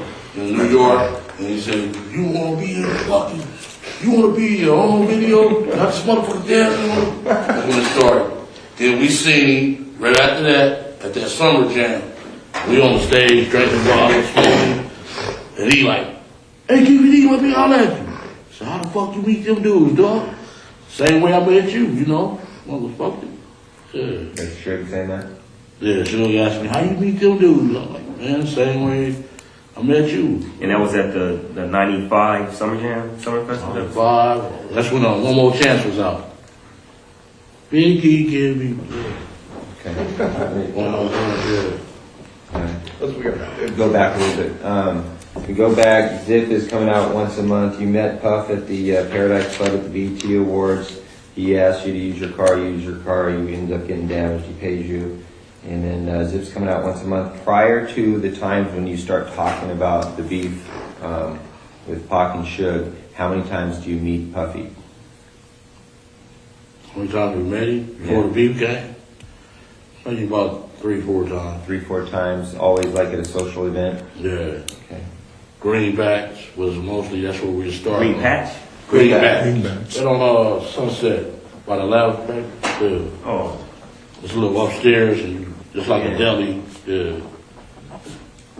Oh, no, that's called, right next to the comedy store? Yeah, then there's a strip club on the other At side. Deli, yeah. Okay. So you see him at these different events out here, just kind of socialize, shoot the shit. It's nothing going on. And then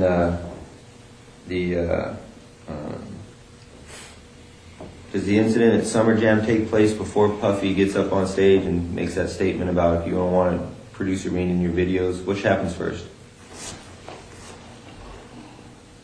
I don't know.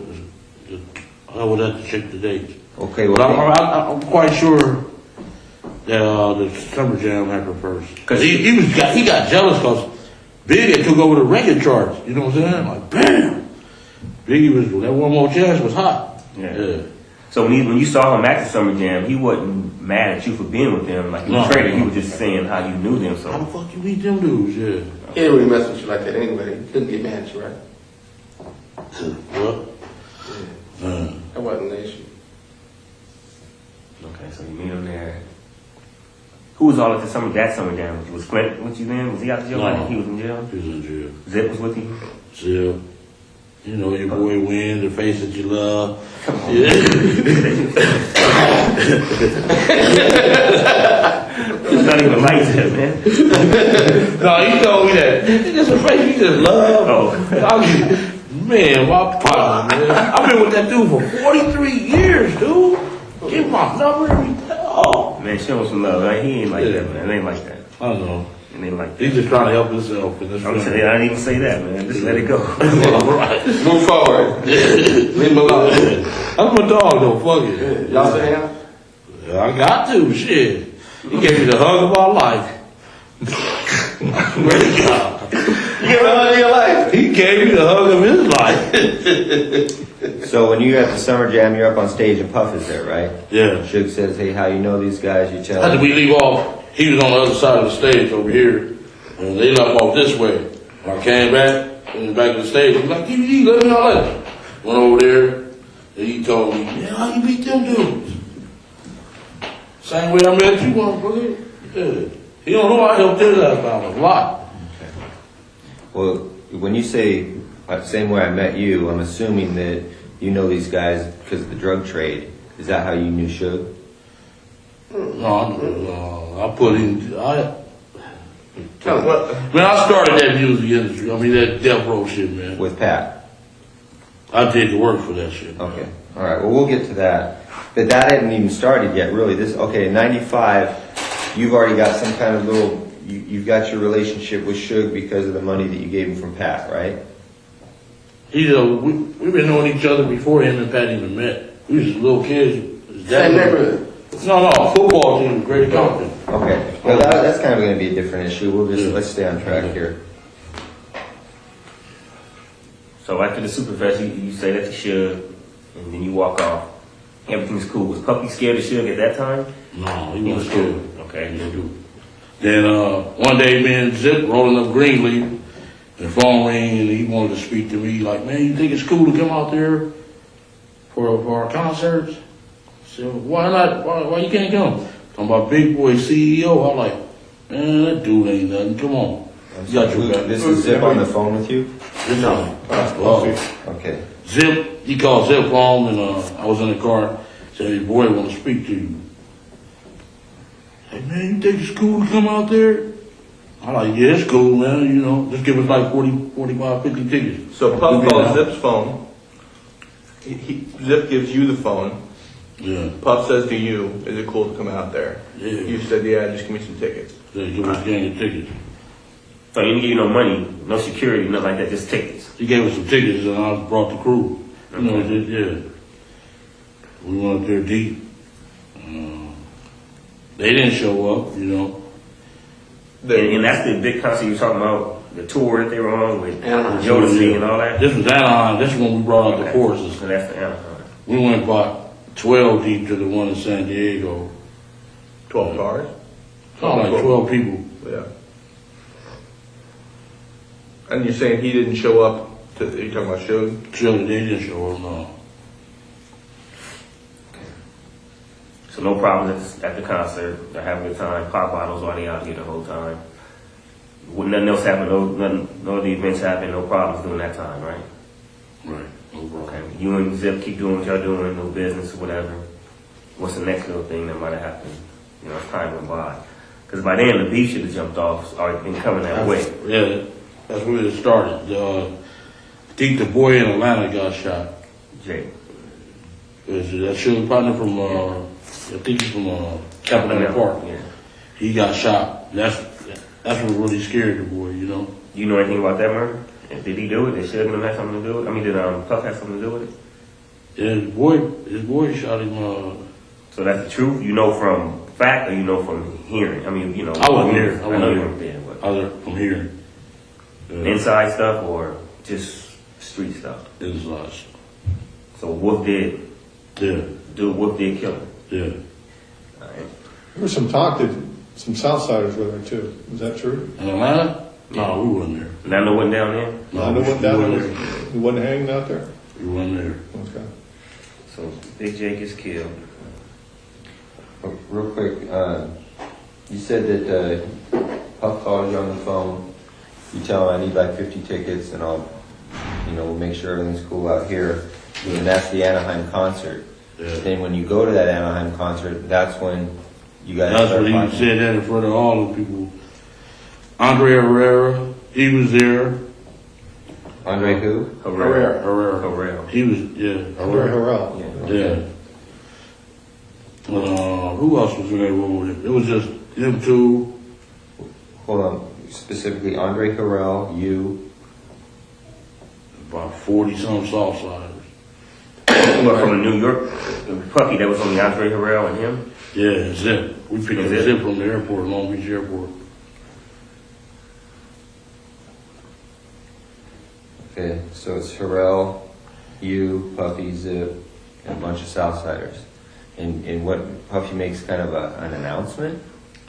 Yeah, that was stupid as hell too, you know. What did you actually hear? What was the words? If the best you can remember what he says. Shit, he said he'd give us anything for them dudes there, you know? Yeah. We'll give you anything for these guys' head. Yeah. Where were you exactly? He was in the main. It was like he had the Navy SEALs in one room over here. We was in that middle room. The middle room was like a living room, like a suite, and the other room was like a bedroom. We was in there shooting dice. D-Mac was there. That other dude, what's his name? Trev. We shooting dice. OJ daughter.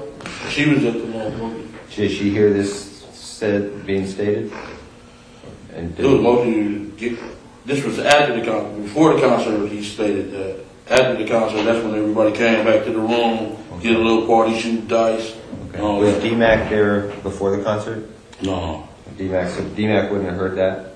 no, he wasn't hurt. So were you in a hotel? Were you at the venue? We was at the hotel when he. At the hotel? What hotel? That was at, Anaheim, the Hilton or something. Okay. One Sheridan or Hilton? I think it was the Hilton. So you're like in the suite at the Hilton or something? Yeah. Okay. I think it was Halloween night because she had on a cat suit. Trench had her on the bed like, make me out for me, baby. T. OJ daughter. She was a bad motherfucker, boy. Back then. Yeah, I wanted to hit that thing. Yeah. You said there were Navy SEALs in the other room? Yeah. What you said? What for? Yeah. Supposed to protect him. He was that scared of that dude. He had hired some Navy SEALs? I swear to God. Like, you know they were SEALs, or did you? He told me they were SEALs. He was Navy SEALs. And they had on their little ear things and everything. So this is after Jake got killed. So Yeah. he was on point. He was worried about something happening. Yeah. Suge had mouthed off about a bunch of different stuff, so he was scared. It was He was scared to death, yeah. Okay. And he like, man, Now, why does he, if he's got these Navy SEALs guys out there protecting him, why does he call you and ask you for protection? would you rather have some Navy SEALs or some gangsters? Well, that's my point. I mean, if you have a choice between the two, you've got some trained gun, you know. Explain to me. Yeah. You would want the gangsters because the Bloods, they'll tear them dudes' ass up, man. Come on, man. They don't play fair. Yeah, tear their ass up, dog. I swear to God. You know they would. We would have went out there and beat them up if we would. Man, I ain't seen a lot of gangsters that can hit their target, man. But they don't know like we know, man. No, we would have went in that room They and don't told know them. like, you know, we know Navy SEALs. It'd be a bigger crew about me like 3 or 4 of them dudes. No, like 40. Navy SEALs will kill I don't think they know like we know Navy Right, SEALs. right, They right. thinking it's just some guys with guns. They can go in there and shoot it out with them. Right. They would have wiped the floor with them, man. But anyway. All right. So he's got both. He's got his legit security, and then he's got his gangsters. Yeah. Well, let me ask you a quick question. When you guys rode, who was all with you? As far as the main crew who rode with you when y'all was, you know, with Puff, hanging out with him, or, you know, bodyguarding, whatever you're going to call it. You, who else? Face to love. You went, D-Win, Corey, sometime, Duane, and all of us. You know, the little crew. the whole No, well, that crew that day. Who was there that day? At Anaheim. Anaheim? Mm-hmm. Everybody. Everybody. Yeah. Whole fucking neighborhood. Give us 5 names of people who would say, "Yeah, we heard Puffy say that." You don't have to come from, they don't Al, Corey, Win, Dirt Rock, all of them will tell you shit. I'm quite sure they didn't talk y'all already. Al, just all the main crew. Was Duck there? Was Lil Duck there? No, he wasn't there. He was still in going. Vegas. Okay. Bram, none of them, the G's from the other side went over there. No. It's your crew. Yeah. The Burns, right? Because this Anaheim thing had to be after. This would have been after. Big J got killed. Yeah, after Big Jake, right? Yeah. That's when it heated up, huh? After Big Jake went down in Atlanta. Yeah. But just to make something clear, you said previously, one time you went down there with 12 people. Is that different from I was in this? San Diego. Okay. San And that's Diego. after Anaheim.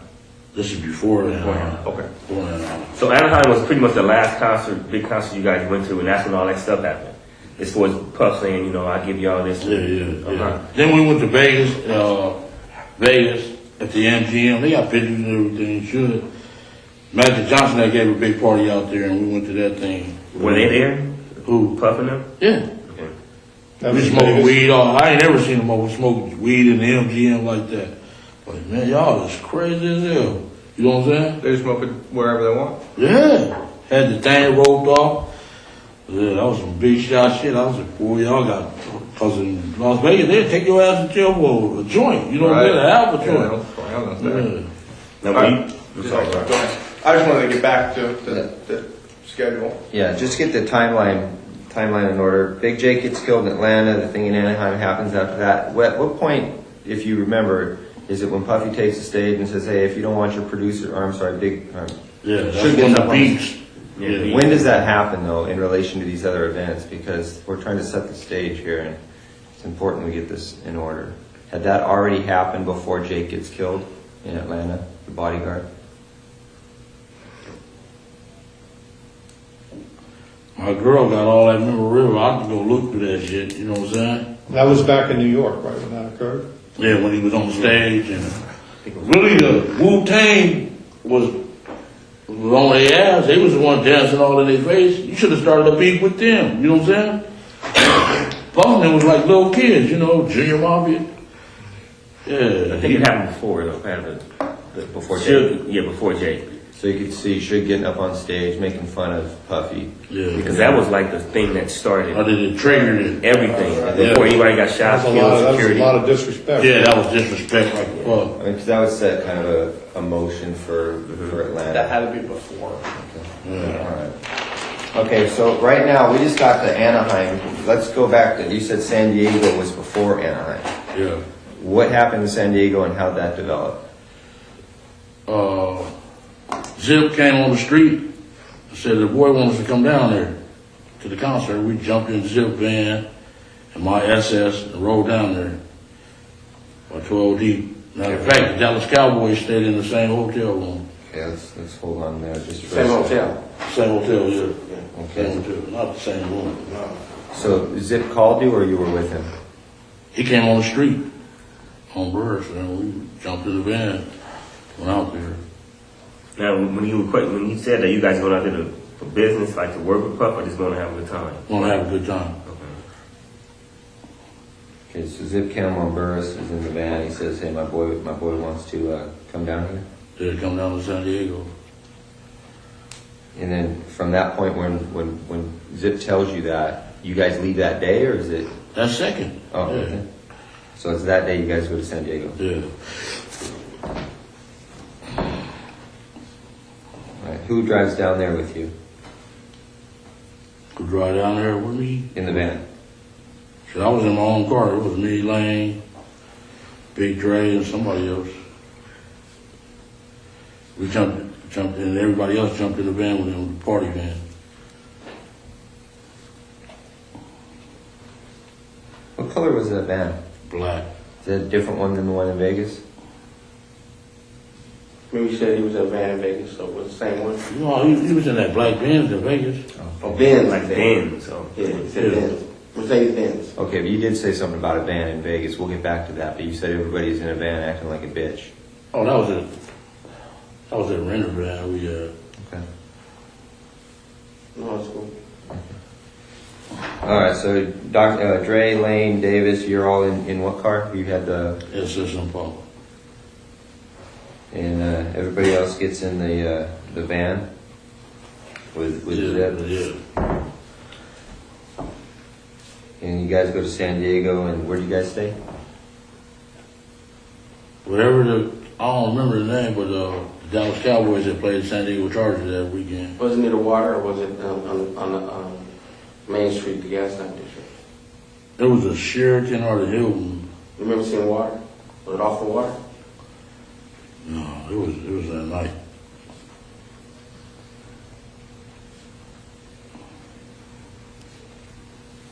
That'd be next place. Cowboys are staying there. Yeah, that was my team. Yeah. Well, that should be easy. There was a lot of girls, boy, they groupies, business. Yeah. Okay, so you and Zip and the rest of the crew down there. You run into Puffy at the hotel or at the concert? We ran into him at the concert, then we went to the hotel after the concert.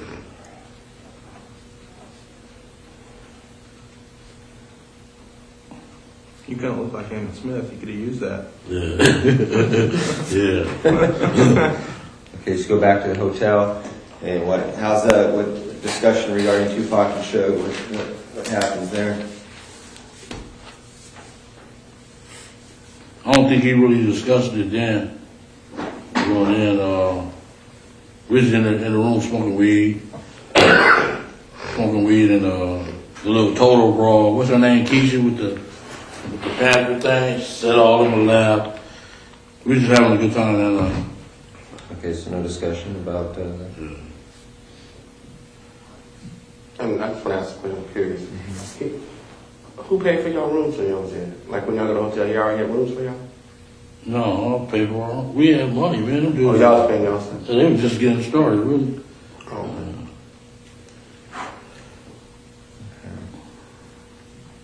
all right, so San Diego happens, then is there anything else that happens between San Diego and Anaheim? I don't know if that concert was in the thing in Vegas was before Anaheim or I know Magic Johnson gave a big party there Okay, let's go into that. Magic Johnson, he gives a big party out there. in Vegas. And you go out there with Zip?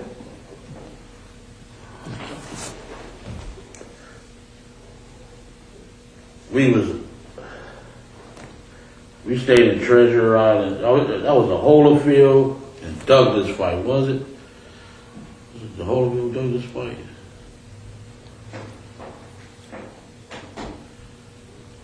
The night Fan Man. You know, Fan Man. Holyfield Bowl, wasn't it?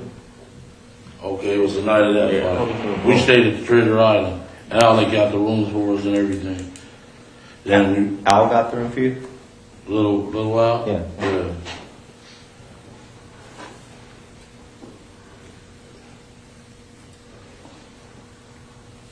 Then we went and met him at the MGM, him, Zip, and Biggie, all of them was there. Okay. When's the Lance. I'm sorry. When's the first time you met Biggie?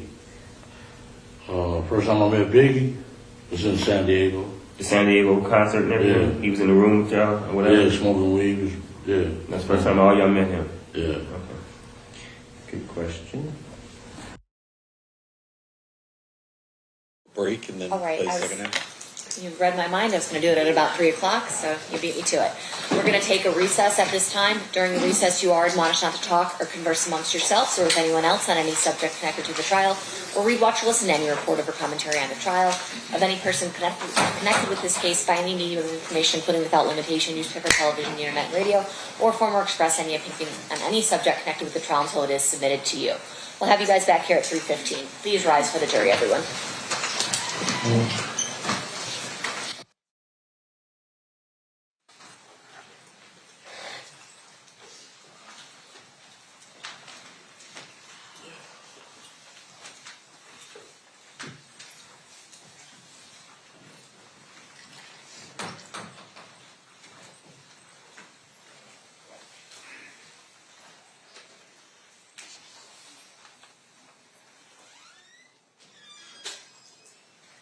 For the record, the jury has exited the room. Will be in recess.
Back on record in State versus Davis, C-377-407. Anything we need to address before bringing the jury back in? Your Honor, could you just a quick idea of what the schedule looks like? Yeah. For the next couple days. Okay. Well, from the state or from my perspective, because I did send it out. The plan is 3:30 tomorrow? the plan is from 9 to 3:30 tomorrow. Right. And so is it just the recordings and? No, we have 3 people we have to get up tomorrow, so. Can we do this at the bench, gentlemen? Can we do this yeah, at the come bench? on up. Sorry. Yeah, you're fine.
All right, looks like we've got our scheduling issues kind of ironed out a little bit.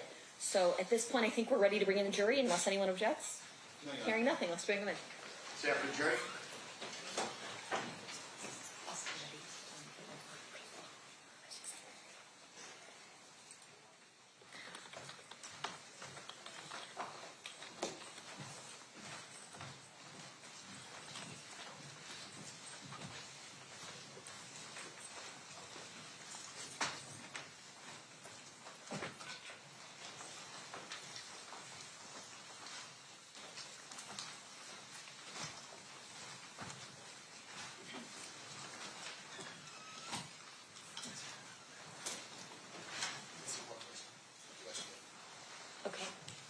have one juror still in the restroom, so everybody can be seated, and then when our other juror comes in, just rise for him real quick.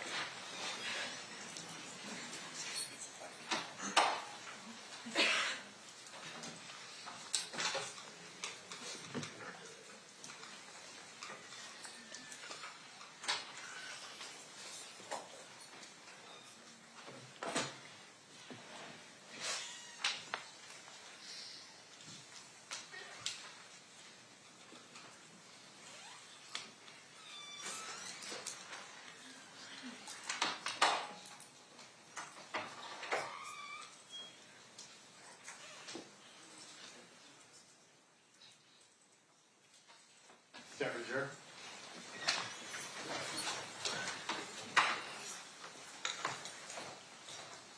Do the parties stipulate to the presence of jury? Yes, Your Honor. You may be seated. All right, it looks like we are still in playing Exhibit 117. State, you may resume at this time. Thank you. Okay, so no bureau got you guys the rooms at Treasure Island? Yeah. Okay, and it's Magic Johnson party you guys to go to at the Holyfield fight, and you remember it, who's fan? Family guy came down. Came down on the ring. Remember? Oh, yeah. Parachute. Yeah. Oh, yeah. Yeah. To the ring, got beat down. Yeah, they beat us down. Rock, Newman them beat him up. They beat Yeah, him they down. beat him down, yeah. Dude, bro. I didn't realize that. That sucks to be in I here. just playing a joke or something. Oh, man. Because threw off their rhythm, man. They was ready to go, and it's going to come. It's either him, it was either him or Buster Douglas. When Buster Douglas lost to who? So I think that was Bo Holyfield, because it was a big fight. And I remember Rock was Bo's trainer. Yeah. So, I'm pretty sure, we'll Hello? check on it, but. I was with my other girl. And we all went down to the MGM with our bottles. After the fight? After the fight, yeah. Was it Buster Douglas and Holyfield? Was it that fight? We'll figure that out. We're not. Okay. That detail's not important. So you went to the MGM after the fight, and whose room's there? No, we just met in the lobby by the bar area. And boom. And he like, Magic giving a party. And we all stormed over there. That's what Puff said. Matt's giving the party. Then Yeah, let's go over there. And Big was there too. Big was there. Lance, all them dudes was there. So Puff and Lance were together too. I mean, they were in the same crew. I know they ran together, but anyway, go on. That's all right. And that's when they was about to fight. Lance and Puff Okay. got in each other's face. His little gay ass, because he had the money. Yeah. Was D-Mac there too all the time? I don't think he was at this one. I don't think he was there. Okay. Okay, so Puffy. Okay, so you go to the party, and then is there an opportunity where you guys talk with Zip and Puffy again about Tupac and Suge? I know he said it at that room in Anaheim and a couple of times at Greenbacks. Okay. Yeah. Okay, so I'll just put you don't recall. Excuse me. Yeah, and when D-Mac told me that Zip got the money, oh, man. Okay, hold on. When we get to that, Yeah. that's a good point. We got to work our way out. Okay, so this, you remember when that fight was as far as dates? And now we're getting into are we in 96 yet? No. We're still like 94, 95, right? Late 94, early 95. Oh, yeah, when that fight was When that fight happened. And then that's the same time, in the beginning, I think, of 95, when the BET award season is in the beginning of the year, Suge said that fight came along. That was the Source Award, he said that. Yeah. You know how all the awards started, January, February, March. And then the fight was in the summer, wasn't it? Wasn't it a summertime fight? Was it hot out there? I think it was winter. So end of the year, end of 94. Yeah. All right. It was Buster Douglas and Holyfield. Okay. Fight, yeah. All right. Okay, so discussions regarding, I'll give you anything you guys want to to take care of those guys, that's like a year and a half, 2 years before it ever actually happens. Maybe about a year. Well, he's Six killed months. in late '96. Yeah. So that would make this, it would have to be late. 95, late 95. Okay, yeah, that's what I'm saying. Yeah. So towards early in the year, Yeah, beef yeah. starts, Yeah, comes all the way around, the summer go through. yeah. Okay. Concerts. Tell us what happened that made it something other than just him frustrated and boasting. Now, I don't have to give you guys anything. I mean, what made it a specific, like, hey, I'm serious, I want you guys to kill these guys? I mean, When he told me the greenback. how'd that go? Like, what was the conversation? And who's he? Who? Huh? Puff said. Yeah. Okay. This is specifically at Greenbacks, right? Yeah.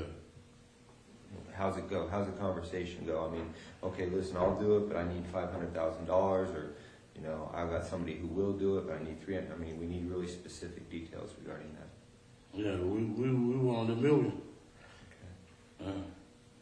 All right, so you meet him at Greenbacks for lunch or dinner or what? This was our dinner. Okay. Who else was there? Shit, all of us, Corey, everybody. And everybody's listening to this Our little conversation? Huh? Everybody's hearing this conversation between you and Puff? What he talking about? Talking to me. We had went downstairs. 'Cause when we got there, we was laughing at him. Cause he was with this broad that sucked dick, that sucked every dick in it. He all hugged up, kissing with her. We was laughing like a woman. Like, man, what you laughing at, dog? Man, don't just come out here getting any broad, dog. You know? I took him downstairs and he's like, man, I gotta get rid of them dudes, man. It's gonna be a problem. Is Zip there with you? Yeah, Zip was, yeah. At that conversation? No, you wasn't at the conversation, it was just me and him. So he tells you seriously, man, I need to get rid of these guys. I mean, he's looking at you in the eyes and Yeah. he's like scared. Yeah. He's scary, dude. Still is, huh? Yeah. Now, when he asked about it, he always said both of them, or he said should mostly, or he just always talking both of them?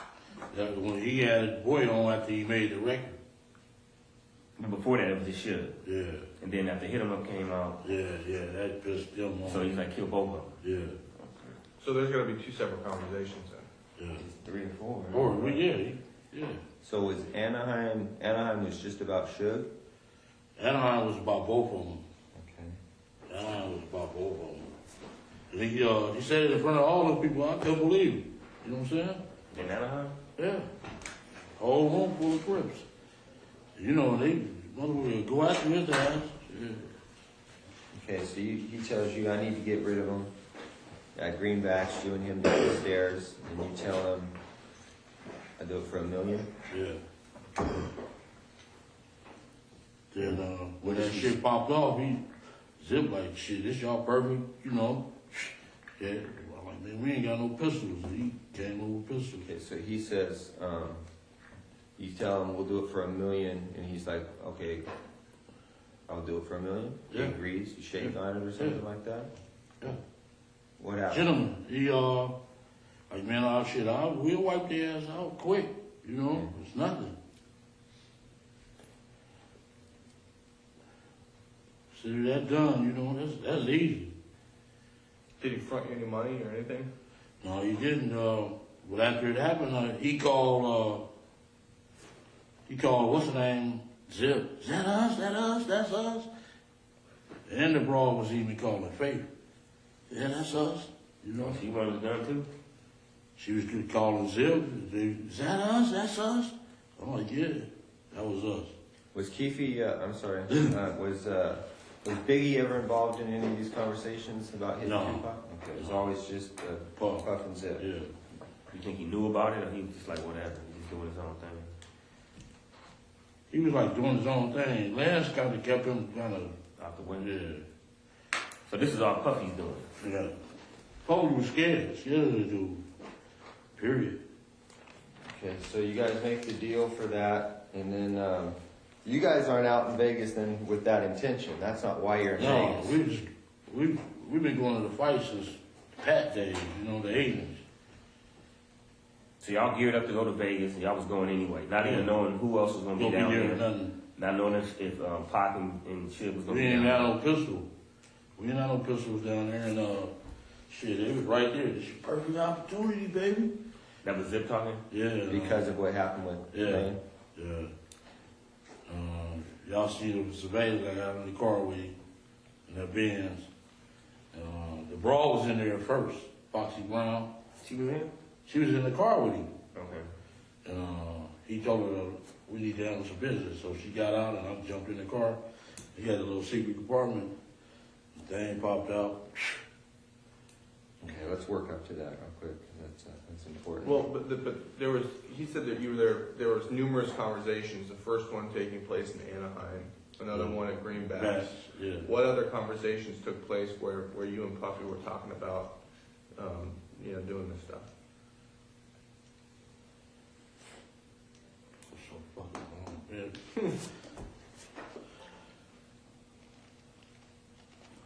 So just to jog your memory, you're down in Anaheim. Puff gets up. He says, I'll do anything to get rid of these guys.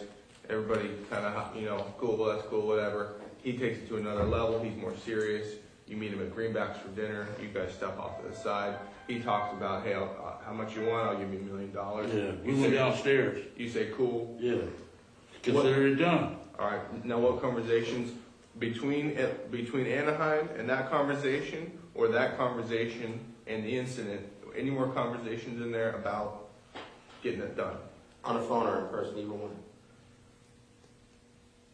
Does it ever call you on the phone? No.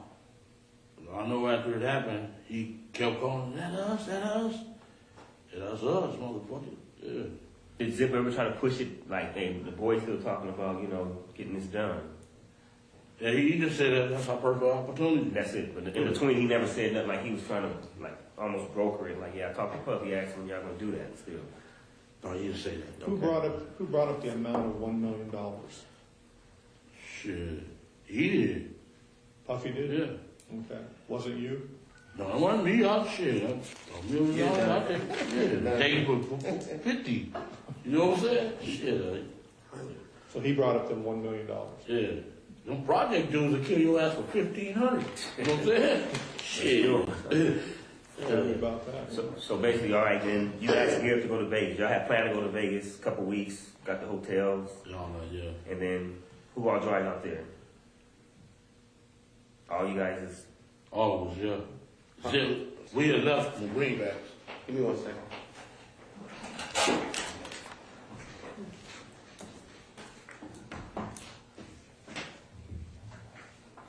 No.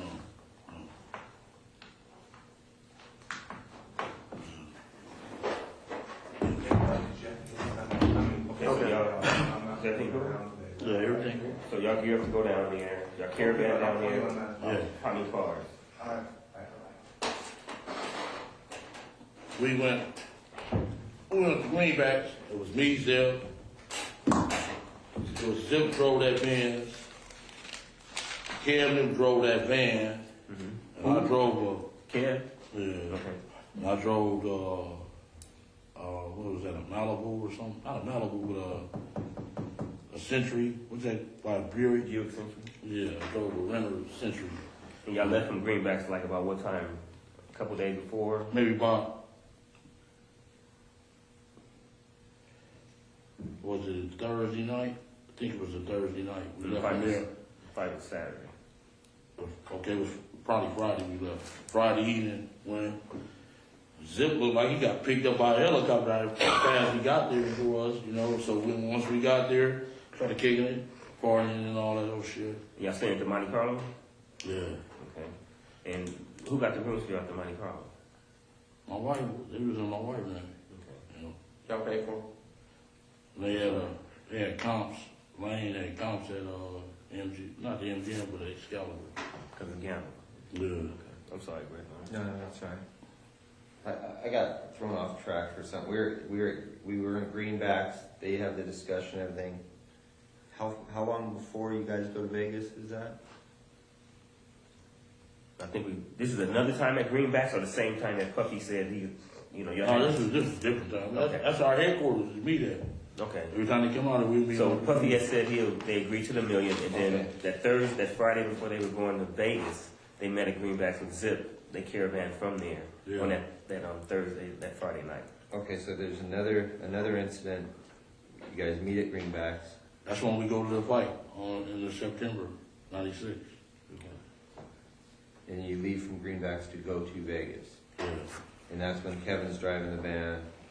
Corey, Detroit, the dude from Detroit, Tracy Session, Wynn, all of them was in that van. Me and my girl was in the Century. Zip rode with somebody else. Who's driving the Cadillac? Lane and them didn't come to the next day. They came on Saturday? Yeah. Like, what time did they arrive on Saturday about? I know I'm getting ahead of it, but just trying to clear it up real quick. They rode about 2 or 3 o'clock. Okay. And who came with him? That whole crew was in the car, nobody else? Nobody else. Just those three? Minus the people minus you? Dre and T? Yeah. Hey, real back at Greenbacks, when you and Tuffy talked about the $1 million, you said you walked downstairs. Did he say, come meet me downstairs?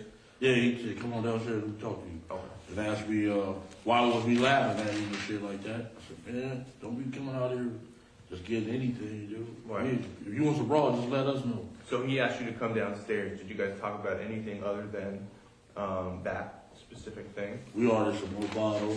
Then he took me, it's like a 2-part thing. It's like the deli part right there. Then you can walk back and look for the bottles. And then we walk over there and talk when we were looking for the bottles. Got the bottles and shit. So you think, so in your opinion, the specific reason he asked you to come downstairs and talk to him was about that thing, not about liquor or anything? Yeah. It was about that? About Okay. that, yeah. Okay, so then another incident, you guys are at Greenbacks, you go to Vegas, Kevin drove the van, he's got those other guys with him, you're with the girlfriend, Lane and Dre and T Brown come the next day in the rented Cadillac. It was that a rented Cadillac? Yeah. Get there about 2. Who rented that Cadillac? T Brown, Yeah, T Brown. his mom, right? Mother-in-law. Right. Okay. Staying at the Monte Carlo, you said your girl had him in her name or Paula? Paula. Okay. You all right? Yeah. Can I ask you a quick question? Go ahead. No, we'll get to that later. Yes, yes. No, that's okay. Come on, now you make us curious. Just ask. No. It was something, it's too far ahead, so I'd rather just stay intact. Like Greg is trying to write fast and get majority of the stuff down there. I don't want to get too far ahead. Okay, so you guys are out in Vegas. You're there the night before the fight. The next morning or the next afternoon, Lane and them guys show up in the rented Cadillac, and you guys are all at the MGM. You guys go to the fight. All right, so lead us through it from there. Okay, You meet Zip out there. yeah, it was Zip. We all rode together. Me, Zip, Kev, it wasn't that. He just took off with Ben, the specimen. Oh, okay. And we got there. Did he stay at the same hotel as you guys? No, I think he stayed at the MGM. He like,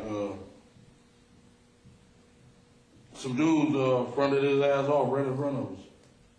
What happened? They're like, motherfucker, this motherfucker's a snitch. We like, what? He like, yeah. Damn. What did he say? Huh? What did he say? He didn't say nothing. He just, his eyes got big. Then the next day, we got our tickets from the little dude named Shorty. He from 60s. Shorty from 60s. How did he get the tickets? For the fight? He's a scalper. He be at every anybody can get tickets. He be at every event. When I was in prison with him in Soledad back in the days, and he was a little youngster, and he started selling tickets, scalpers. When we got our tickets, and our tickets was like separated. Lane went in, everybody else went in, and boom, we went to eat. We was eating, and Lane, they came and said, he just beat up Lane. What restaurant were you guys at? You remember? You was in the hotel lobby? We was in the hotel, yeah, at the MGM at the restaurant. Was it a cafe up there or something? It ain't Yeah. a shame. Huh? Went you eat after the fight? Yeah. How come Lane wasn't with you? Cause we, the scappers had different locations on the tickets. You couldn't get them all in one. Oh, yeah. So you got separated. He went his way after the fight, Yeah. and he got caught up over there. Then Yeah, we was ordering our food, and they like, man, Lane just got beat up.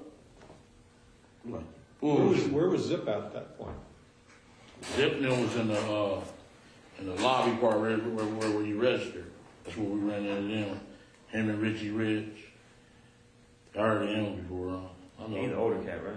Richie Rich? Yeah. Nah, he probably like 43. New Yorker? Yeah. Yeah. Was there a redheaded dude there?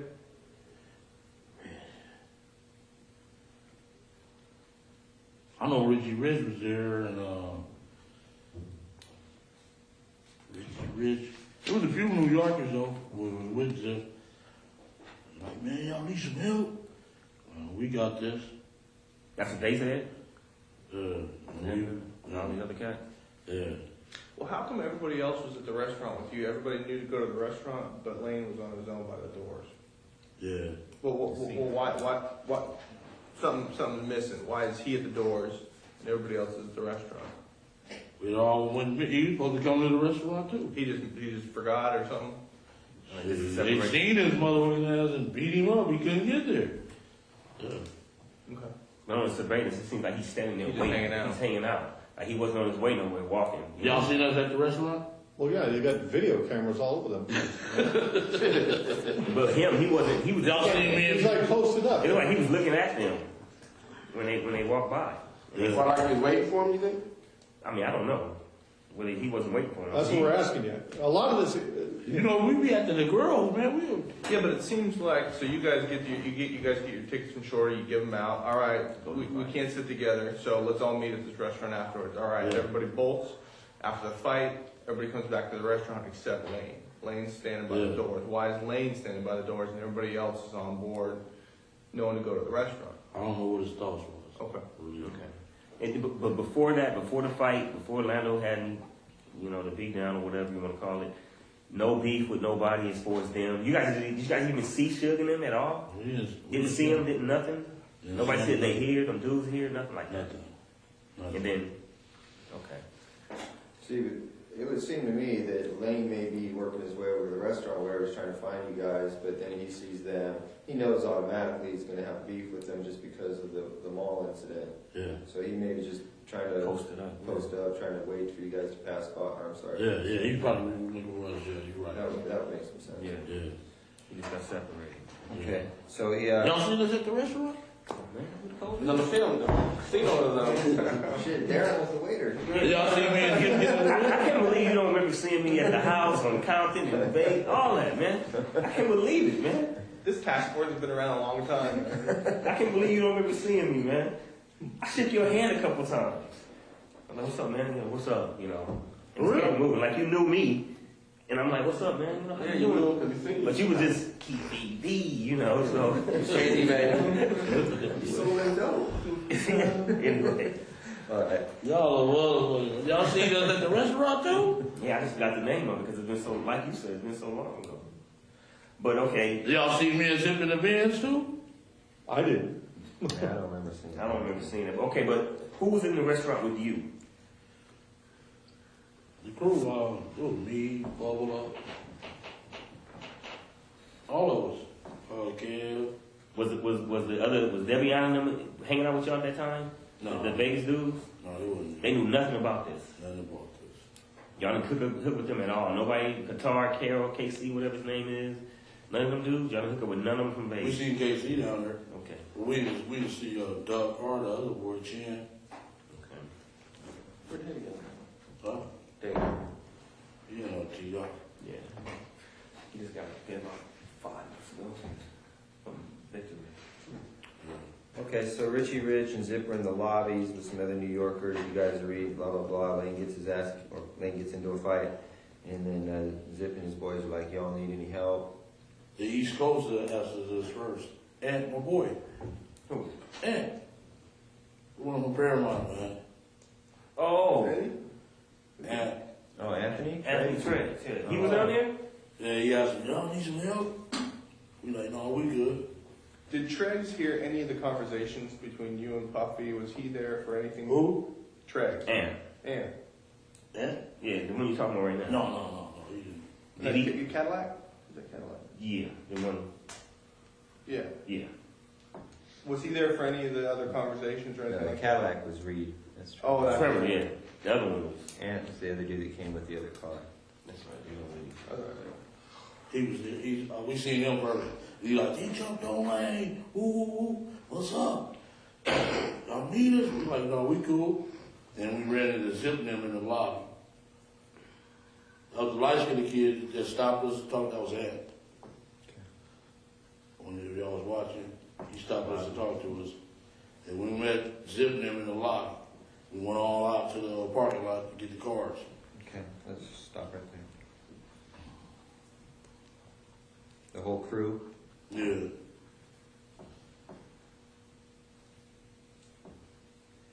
Alright, you get cars and then Zips in his Benz. Yeah. And who's in there? Foxy Brown? Yeah. And does she get out or he tells her to get out or what? Yeah, he told me to get the hell or something. Because he told me in the lobby that he had some jimmies. Some what? Had a jimmy.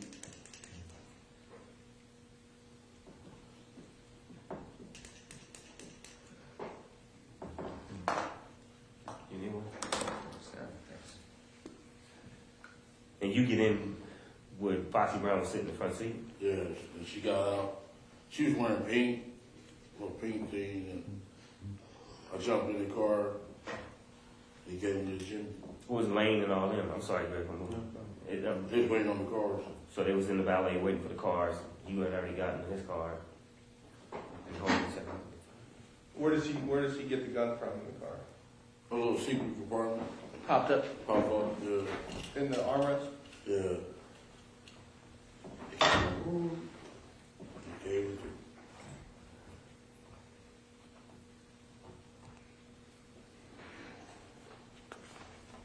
Was it a Glock? Yeah. 40? Yeah. And I ain't ever told nobody that story, man. Doesn't it feel good, man? Get it off your chest? It's been weighing you down, man, for 20 years. I don't know who can I ask you one question though? Oprah's gonna be like, Mr. Davis, we really appreciate it. And then you give me like this, read my book. Hey, I just want to ask one thing though. One thing. Y'all heard that story before though? Before I told you. Not that part? No, never heard that part before. No, I haven't. About Zip? I knew about Zip. You know about Zip. Gave the gun? We don't do that. Yeah, but not about the pop-up thing. Pop up. Little particular things in between. But we're on track. I'm just saying y'all knew. We knew Zip had given the gun, but we didn't know that you went to his car to get it, so. Stuff like that. Let me tell you, It still punked me though that morning in the garage though. I ain't gonna lie. He got me good dog. I ain't gonna lie. You gotta pray me good. He good. He like, well, that's some shit gonna break your heart. Gonna break you to your knees. That's what bothers me. That's what got me, dog. Other than that, I would have went out hard. I'm gonna lose my house. Fuck them. You know what I'm saying? Yeah, but that got me though, dog. He said, "Some shit gonna break your heart, gonna break you to your knees." I already knew what it was. I said, "Oh, they got me, dog." I gotta write that one down, man. Put that in the book. I got some shit gonna break your heart, gonna break you down to your knees, keep you See, deep. he can deliver it. I'd be like this. I got some shit that's gonna break her. It wouldn't just sound right. You got me on that, dog. Other than that, I was like, "Fuck, y'all, I'm gonna go on in, man." Cause I know I am you. I know how you think. I'm from the same place you from. Oh, So I know kind of what to Where say. you from? You from the We neighborhood? won't even talk about that. you don't even want to know. You're so proper, man. You know what? That's about education a little bit. Yeah. So proper now. You got me on that one, dog. Then I said, break my heart then. And I thought about it all over that week. I said, oh, they got me, dog. They gonna give me the death penalty. Yeah, man. Yeah. It's been a stretch, man. Huh? Yeah, it's been a stretch. But okay, but we agree. Okay, so we get the gun out of the armrest. Zip gives you the gun. It's a 40. I assume you check it, loaded. You put you get your own ammo. How's that happen? It's already loaded or It's what? already loaded. You just put one up. Okay, where do you go What do you tell Zip right then? What's that? Do you tell Zip, hey, we're gonna go handle this shit or whatever? Yeah, they asked like, do y'all want us to come? We like, we know where them motherfuckers at. They was telling us that they gonna be at the 662 club. Who was saying that? Everybody. Everybody out there? Yeah, everybody. They give us a concert. Well, how do you know that Zip's got a gun? Does he tell He you? told us in the lobby when I met him in the lobby. I got one. Did you ask him? Do you have one, or he just tells you, hey, I got one? Yeah, that's when they asked, do we need some help? I got some gym. We're like, yeah, okay, cool. All right. But only one he gave you. Yeah. And so KC went to go get some guns, but he never did get back with us. So it was a lot of people out there and asking you guys, Southsiders or Lando, like Trey and who else? Just the East Coasters asked us first, the East Coast Crips. Uh-huh. Then the New Yorkers asked That's us. it, okay. We like, we don't need help, we good. Yeah, okay. Then y'all, you get the heat, you get out of the car with Zip after everything. What do you say to him? Like, man, we're gonna handle this like great. Yeah, we're gonna go ahead. He's like, yeah, it's your perfect time, you know. Okay, then you jump out of the car, and then what happens? I got in the van with the busters. You know what I'm saying? Who's in the van?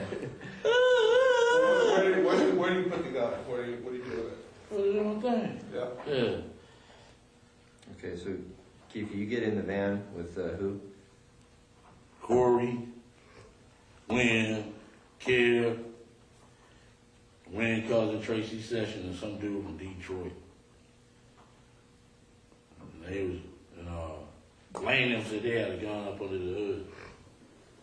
In the rental car? Yeah, they put one up under the hood. So, okay, that's cool.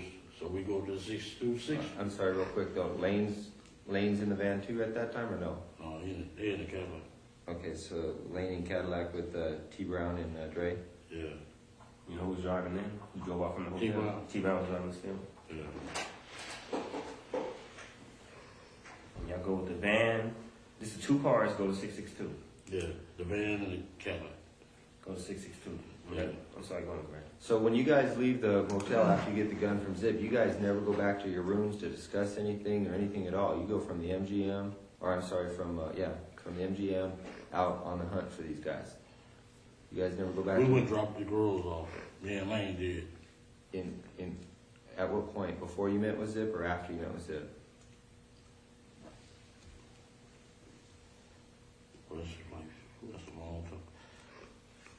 I know I gave Paula money to go gamble and rush. I don't know what rush.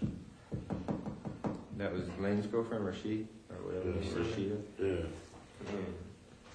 I know I gave Paula the money to gamble on, but yeah, then we went looking for them.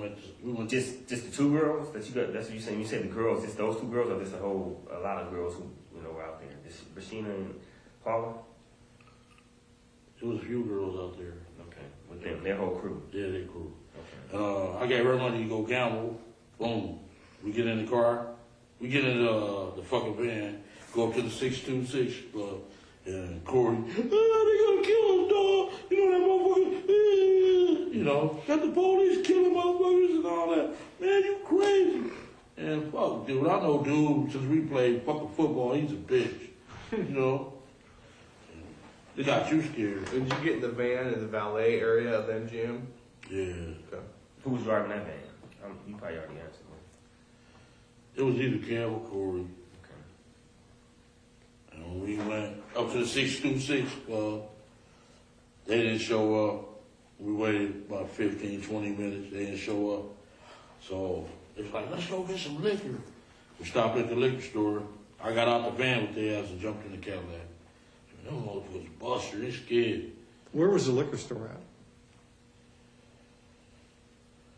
What's that street? It's a highway. What's that piece of highway there? Las Vegas Boulevard? No, not that one. It's east of it. Oh, man. Highway. What's the one that runs behind all the hotels? It went Craig.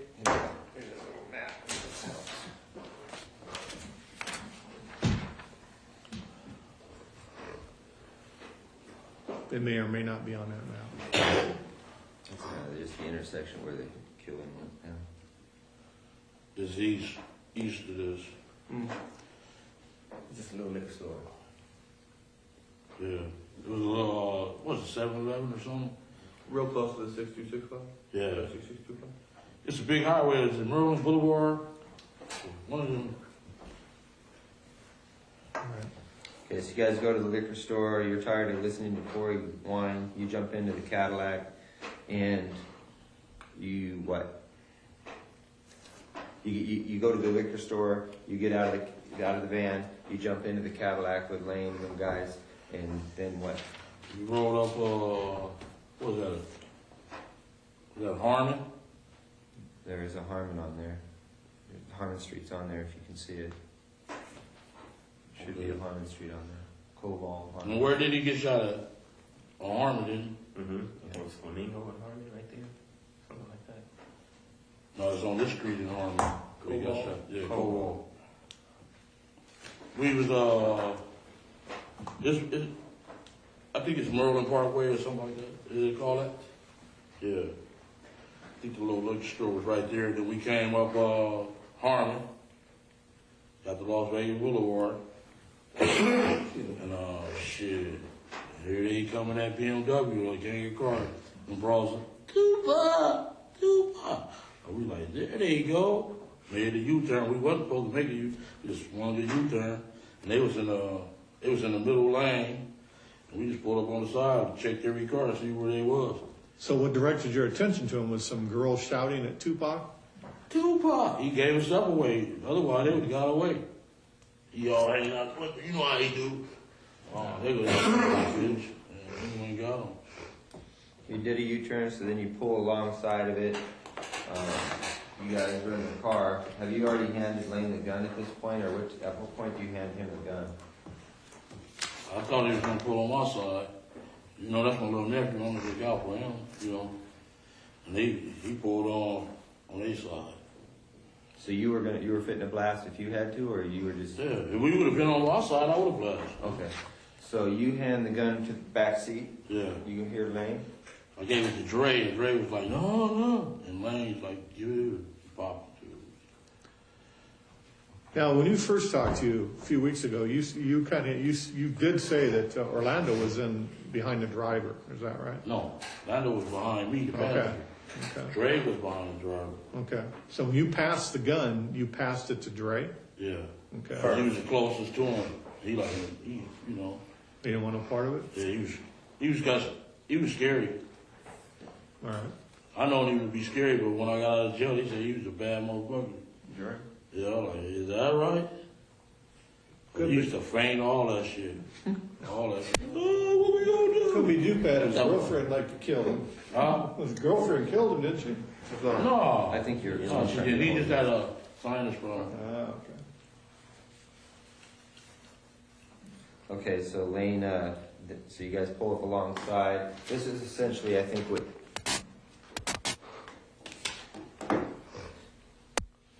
Yeah. You guys pull alongside, that's essentially what you see. Yeah. So you had... But he had the window open. The window down up. Oh, was it tinted or no? Or Oh, he had the window up. Okay. So he wasn't out yelling at the girls at that time? No, he was there, rolled back up the window when he went on the street. Okay, Lane starts blasting. You say Suge looks over, he sees you. He looks right at you. Yeah, he looked at me. Okay. Why are you looking right at me? Fucking known each other since we were 7, 8 years old.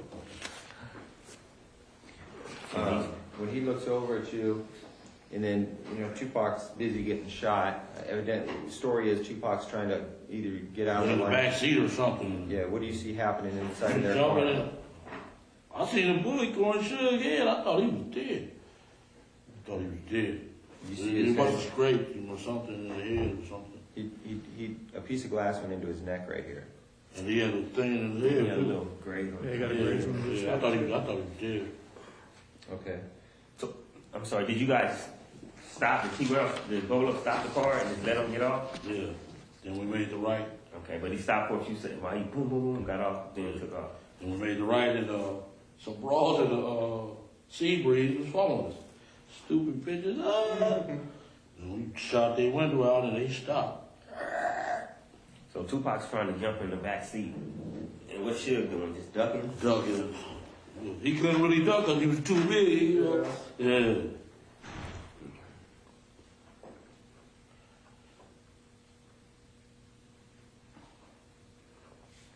So you try to pass the gun to Dre, he says, fucking, I don't want it, does he? And then you say, fucking, Orlando takes it? Yeah. Or wait, you give it to Dre and Dre gives it to Orlando. Yeah. You know, Yeah. Dre didn't want to do it. and Dre's doing like this when he's shooting, is when he get home, Yeah. leave it back. Yeah. And once we got out of the car, he was acting like a bitch. Then I'm like, get a hold of yourself, bitch. Right. Fuck, yeah. What was he saying?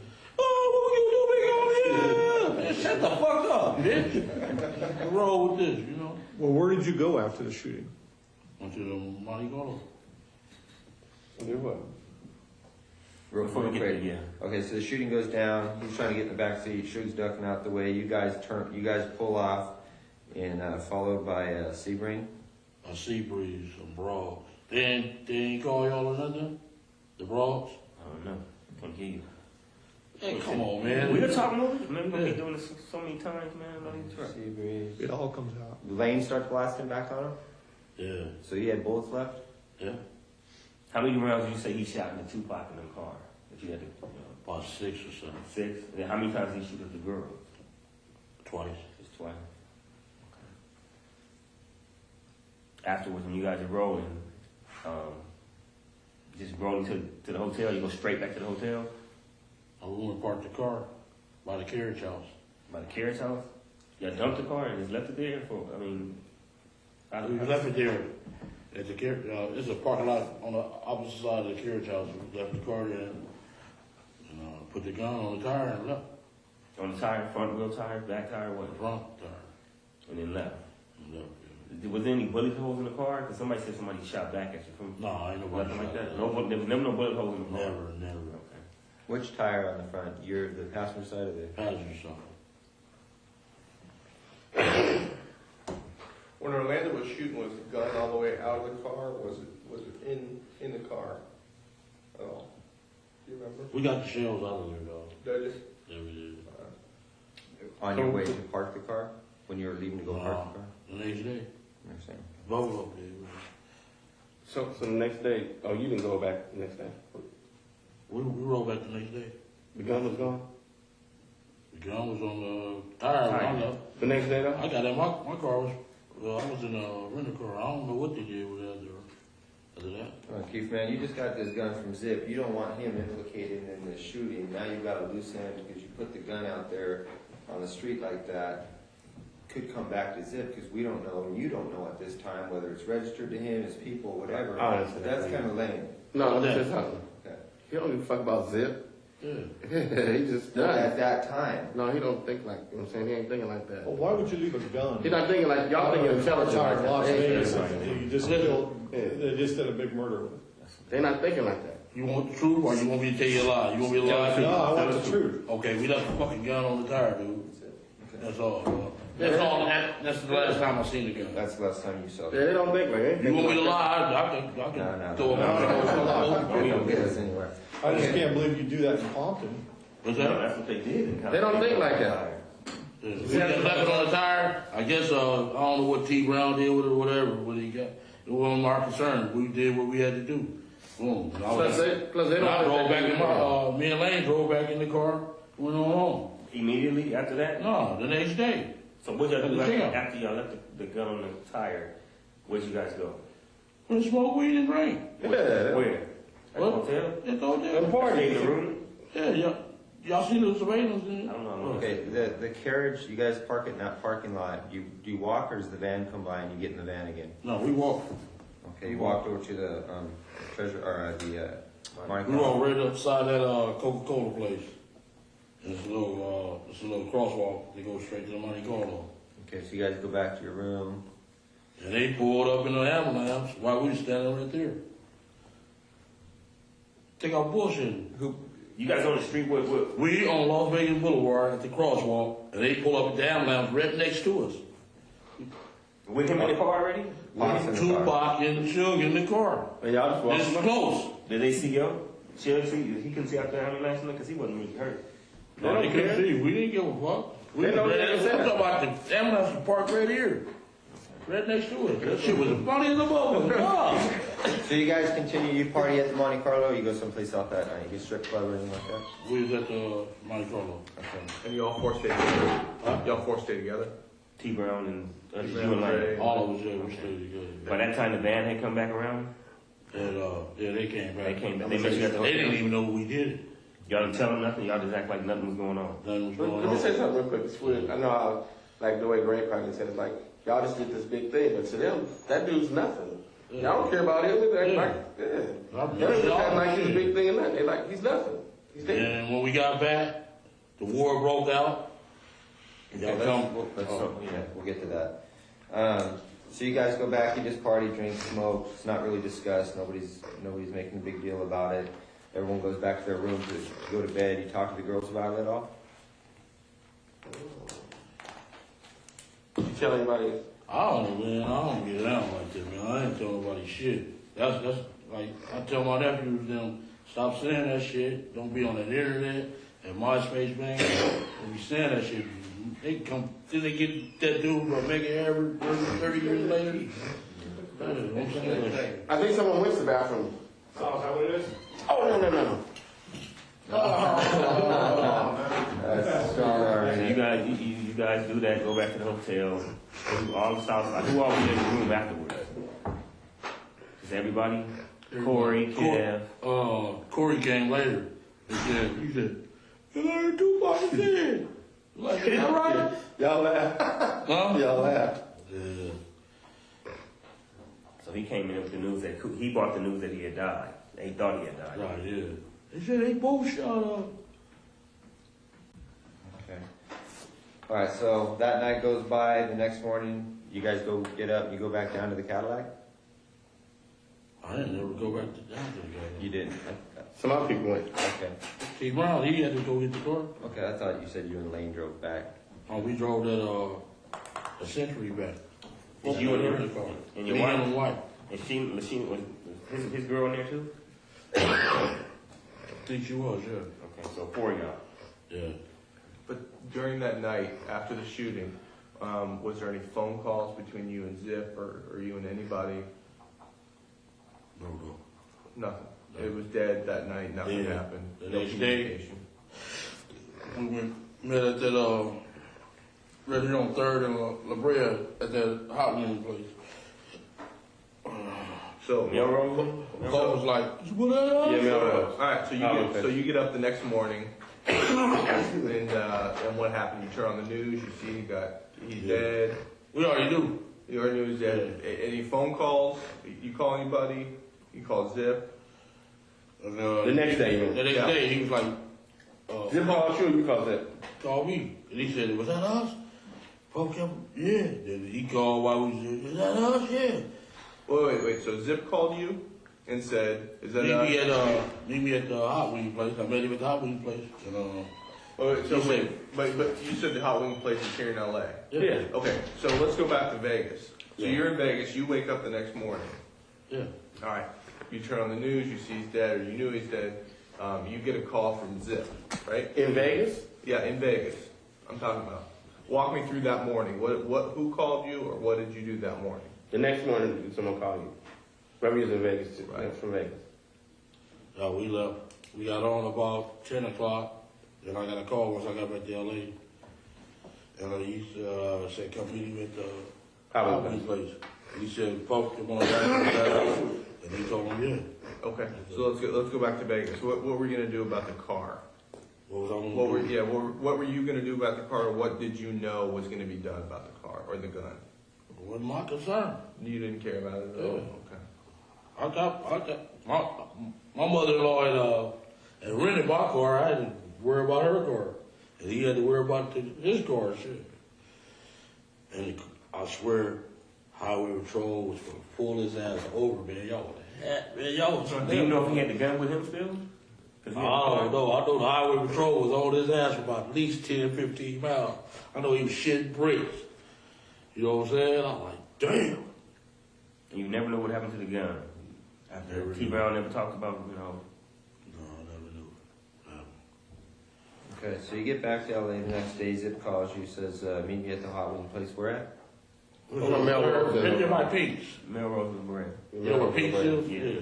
Place is. All right, so you guys go over there, Zip shows up, you guys, what happens after? What's the conversation with you and Zip? He said, Puff kept on calling, was that us? That us? And he told him, yeah, it was us. Faye called him. Ooh. I said, we'll go get our little money. He said, all right, I'm gonna go back out there. Ooh. Okay, so Puff called Zip and said, was that us? Faith called Zip and said, was that us? But you talk to Puff too? Yeah. Yeah.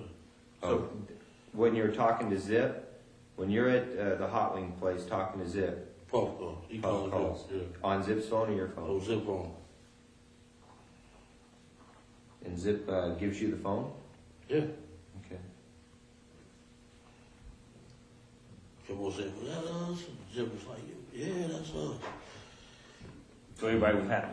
Yeah, man, they wanted, we needed some money, man, because y'all raided our house and took all our guns.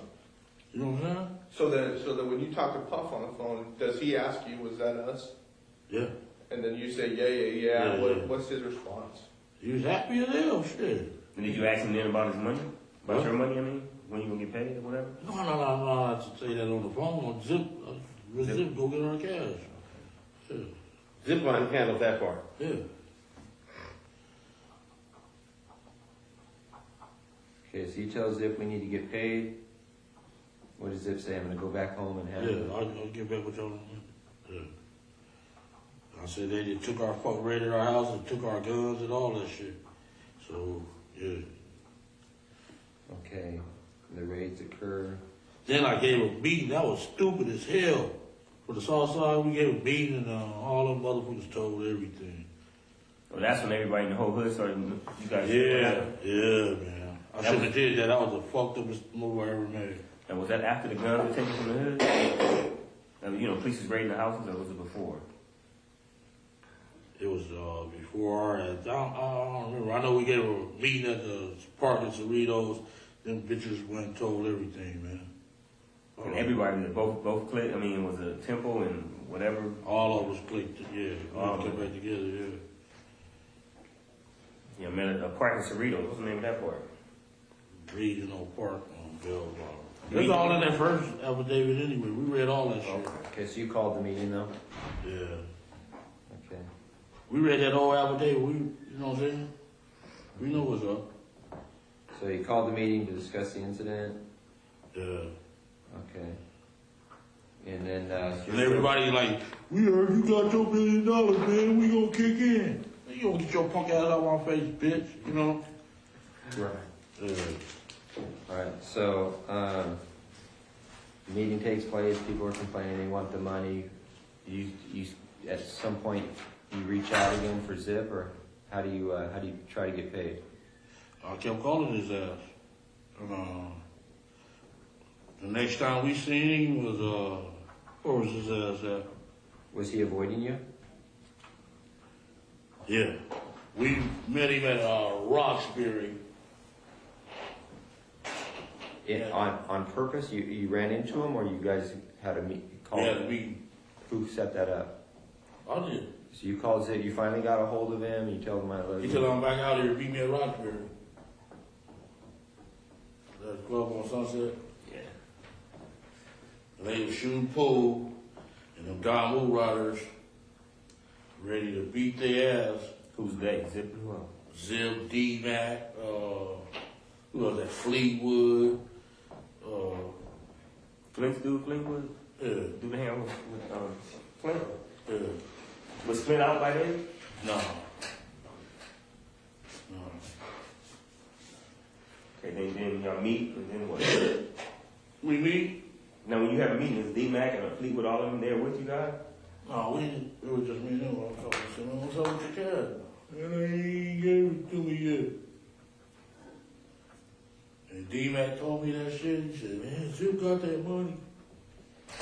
He like, huh? He didn't say that like though, because you thought he was still trying to get some money, right? Yeah. I'm talking about he told me this past summer. And they fell out behind all that shit. When you guys met at the Roxbury, how long, how much time passes before I'm sorry. After that, After Halloween plates. No. After the shooting in Las Vegas, how long is it before you guys meet at the Roxbury? Like months? About a month and a half.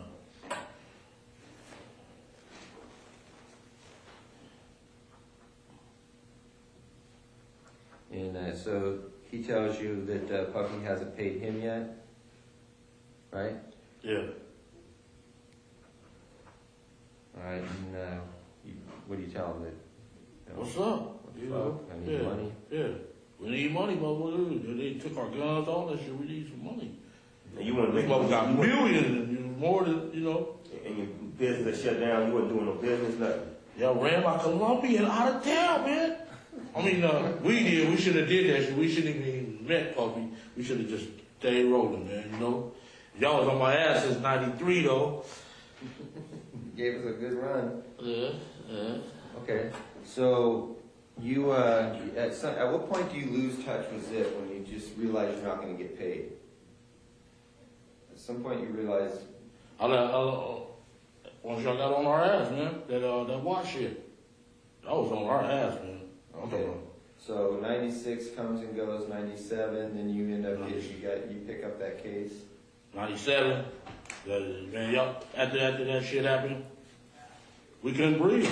You know that. Y'all put the heat on our ass like a motherfucker. Okay. And then, so you end up going to prison. Yeah. Since you've been out of prison, have you talked to Zip? Not one time. And then what about Puffy? Not one time. Okay. I tried to call him several times, though. That little daddy out shit. You got messages? Hell yeah. Then they call back. I think if he would have just gave us half the money, you know what I'm saying? I would stay strong, like fuck it. Okay, so a couple months ago you say you run into D-Mac. And D-Mac's, he tells you. I like, man, call your boy, you know. Cause they went to Howard together or something. I like, man, call your boy. He like, man, what's that still mad behind? Where's Zip behind that shit? Zip got that money. I'm like, what? He like, yeah, man, dude gave Zip the money. Where'd you run into D-Mac at? What street is that? By your boy, the tall guy with the Cadillac truck. What street is that off of? Florence?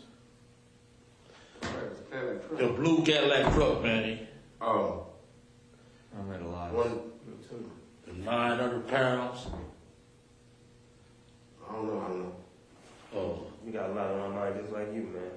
No, off of Topanga. I made it off of Topanga at the 76 station. Yeah, Cadillac truck. Anything? Oh, yeah. Huh? No. You know what guy I'm talking about. Dudes, Detroit Pistons. Oh. You motherfucker. Oh, out there in the valley. That's where you run into Yeah. Darius. Okay. Yes, the bitch. Let me tell you what he did to me. I'm gonna tell y'all another thing I know something. Did I tell y'all? On the 40-some-thousand. This motherfucker threw the money in the back thing. The motherfucker say, hey, let me talk to you, dog. I went over there and talked to him, and here y'all come. I said, this motherfucker, I'm up on all that shit, dog. I said, this motherfucker got my money cracked. As I was thinking about it. He said, man, let me talk to you. Man, if the police hanging out in front of your house like that, I'm like, yeah. I said, man, that sound like the Fed. He like, yeah. I'm like, yeah. And sure enough, here come the car from by the school, and here come the other one off of Glencoe. The car from the school threw us off. I said, oh, here come the Popo. I jumped in the car, and here come that other car. Woo! Ah!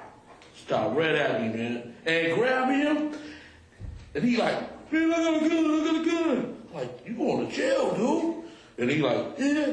Dude handcuffed his ass, put him in another car, and let him go before us. I said, oh, that motherfucker snitching, man. Tell you, I'm up on all that shit, man. Y'all shit is easy, though. I swear. Yeah, they handcuffed me for it. Huh? There he go with his gun. I said, damn, he need that for protection from me? That's a cold shit, boy. Well, let's get back to. Okay, you run into D-Mac in the valley a couple months, 3 months ago. Yeah, in like August, summertime. Talking about this year? Yeah. And you tell him, hey, call your boy, call Puffy. Yeah. And he tells you. And Zip got paid. They fell out behind that old shit. Plus Big got killed. Shit, I better not see his ass. Okay, they fell out behind what? Behind the money. They behind Big. Big got killed 6 months later. I thought y'all had us, dog. I'm missing something. Puffy and Zip fall out. Right? Behind him making the payments to Zip. Zip keeping the money. Zip kept the money from us, bro. He didn't give it to them, and then Big got killed. And all that. Yeah, all that. I thought y'all had me. Y'all both had our back. How do you suppose Puffy found out that Zip didn't pay you guys?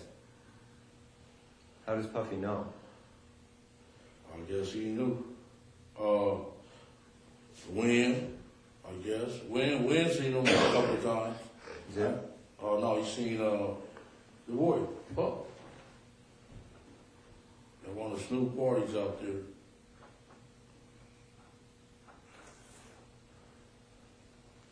In New York? No, it was at Snoop house. Oh, in Long Beach? Claremont. His house. Yeah.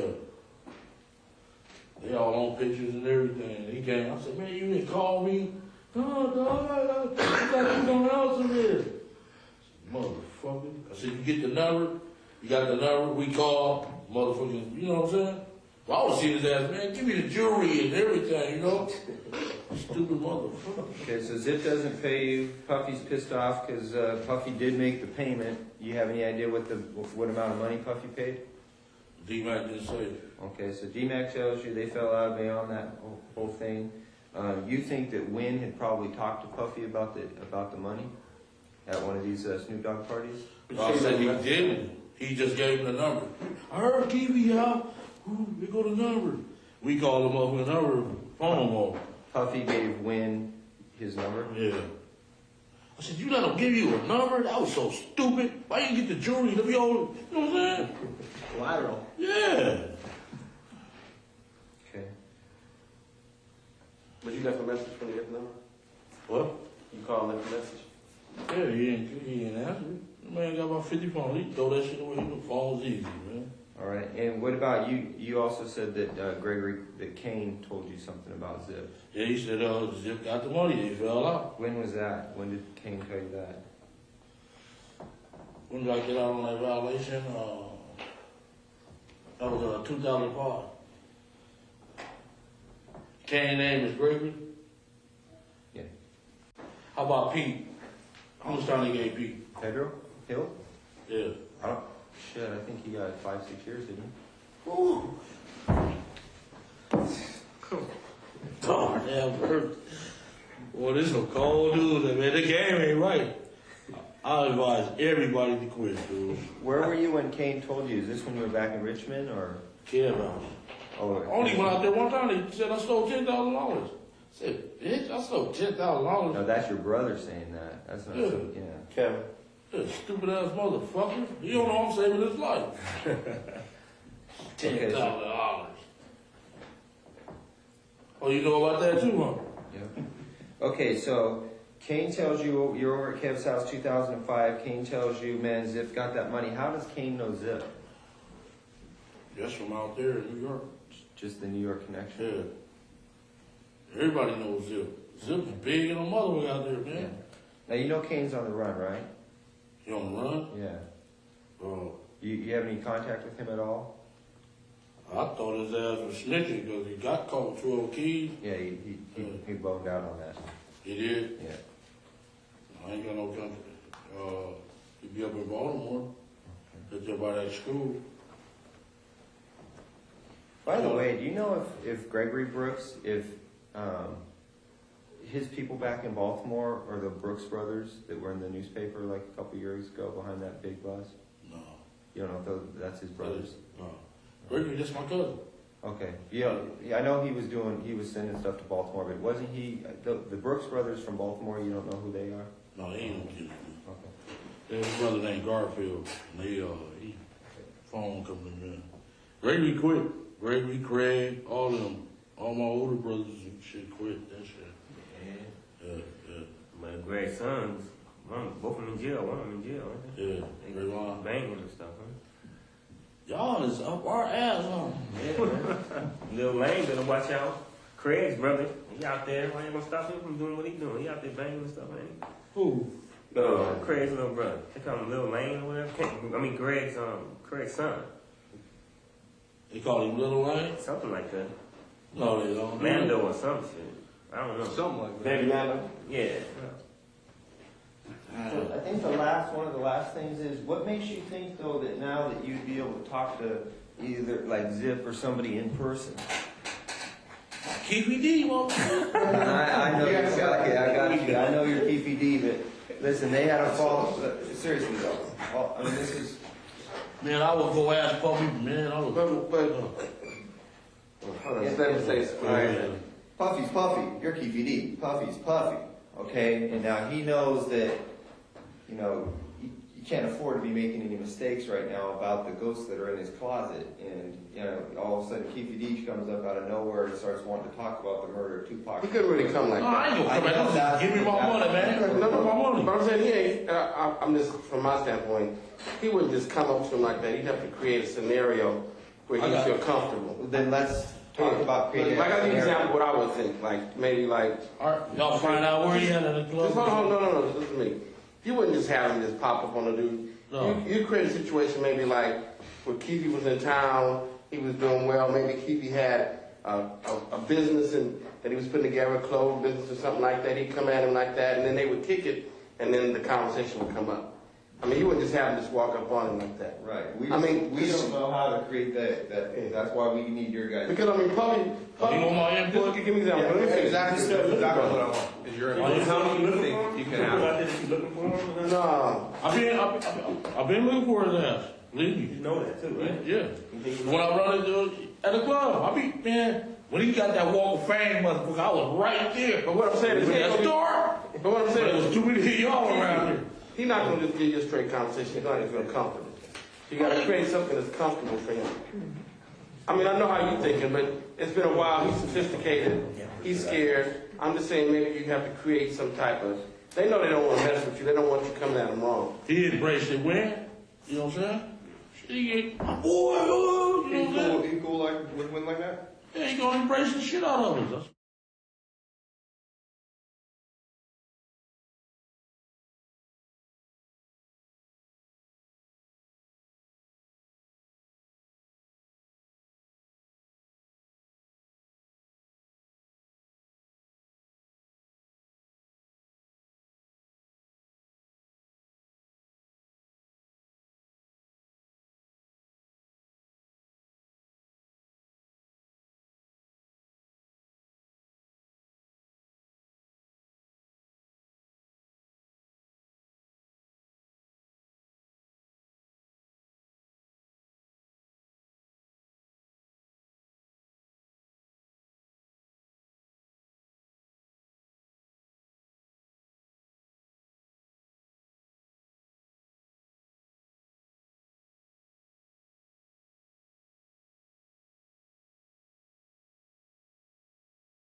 Yeah, he could be in a restaurant, something you could come Then in. I be seeing this little commercial, I'm like, you motherfucker.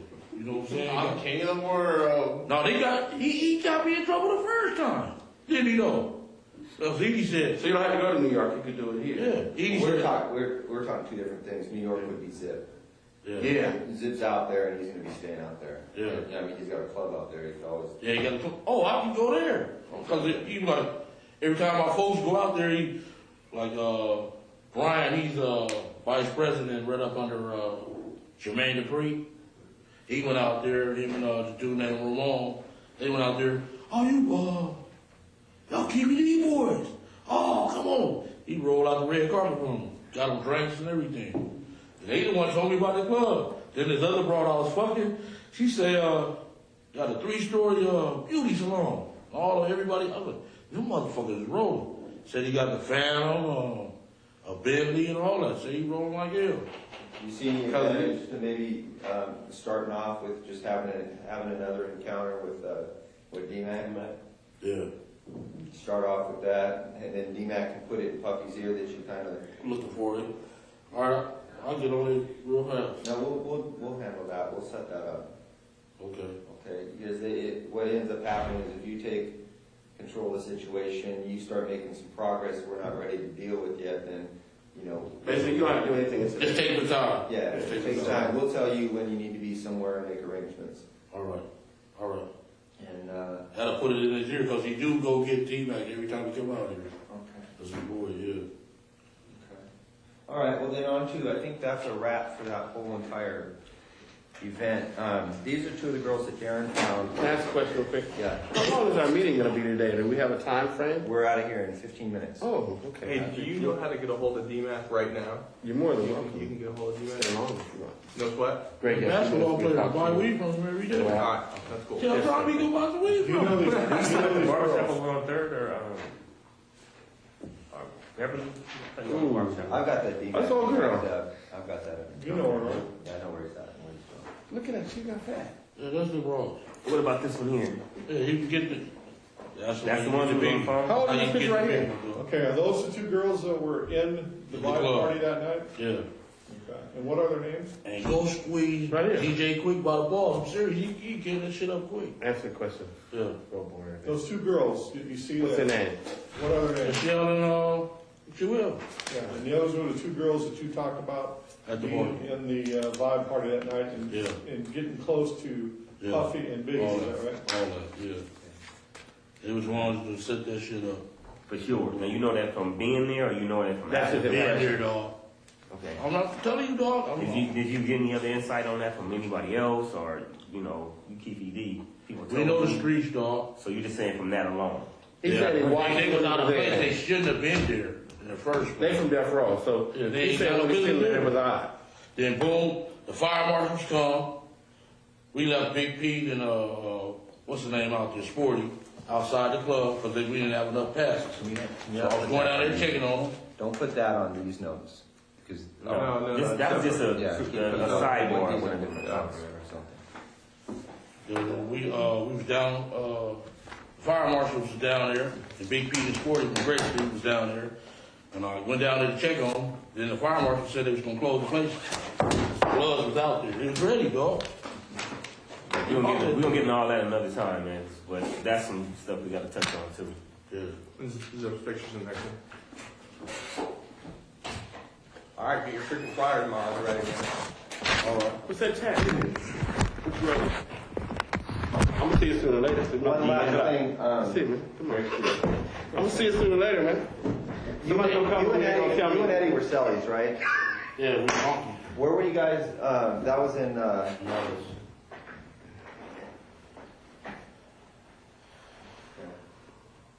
What? Go. I wanted to ask you something. Excuse me. what do you know his last name to be? Samuels. Huh? Samuels. Samuels. Samuel. Oh, okay. He asked me a question. I find out anything. I want to ask you one more thing. I know you probably went on vacation in 93. Okay? I need to know it. 93. You working on a while.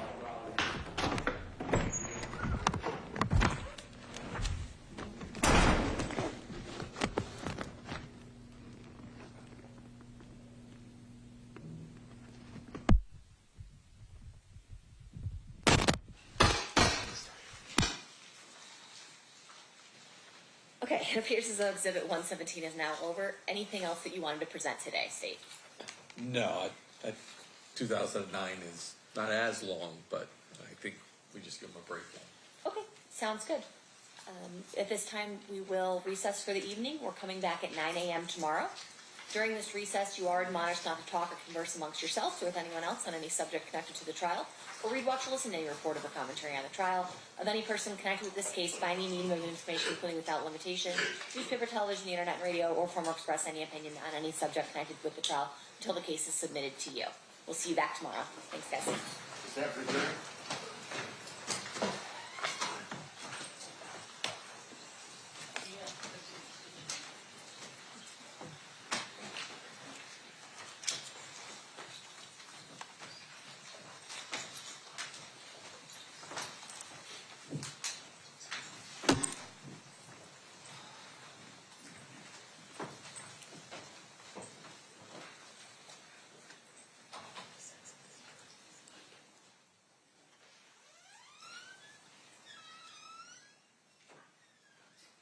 The record of jury has exited. Anything we need to address outside the presence? Nothing from the state.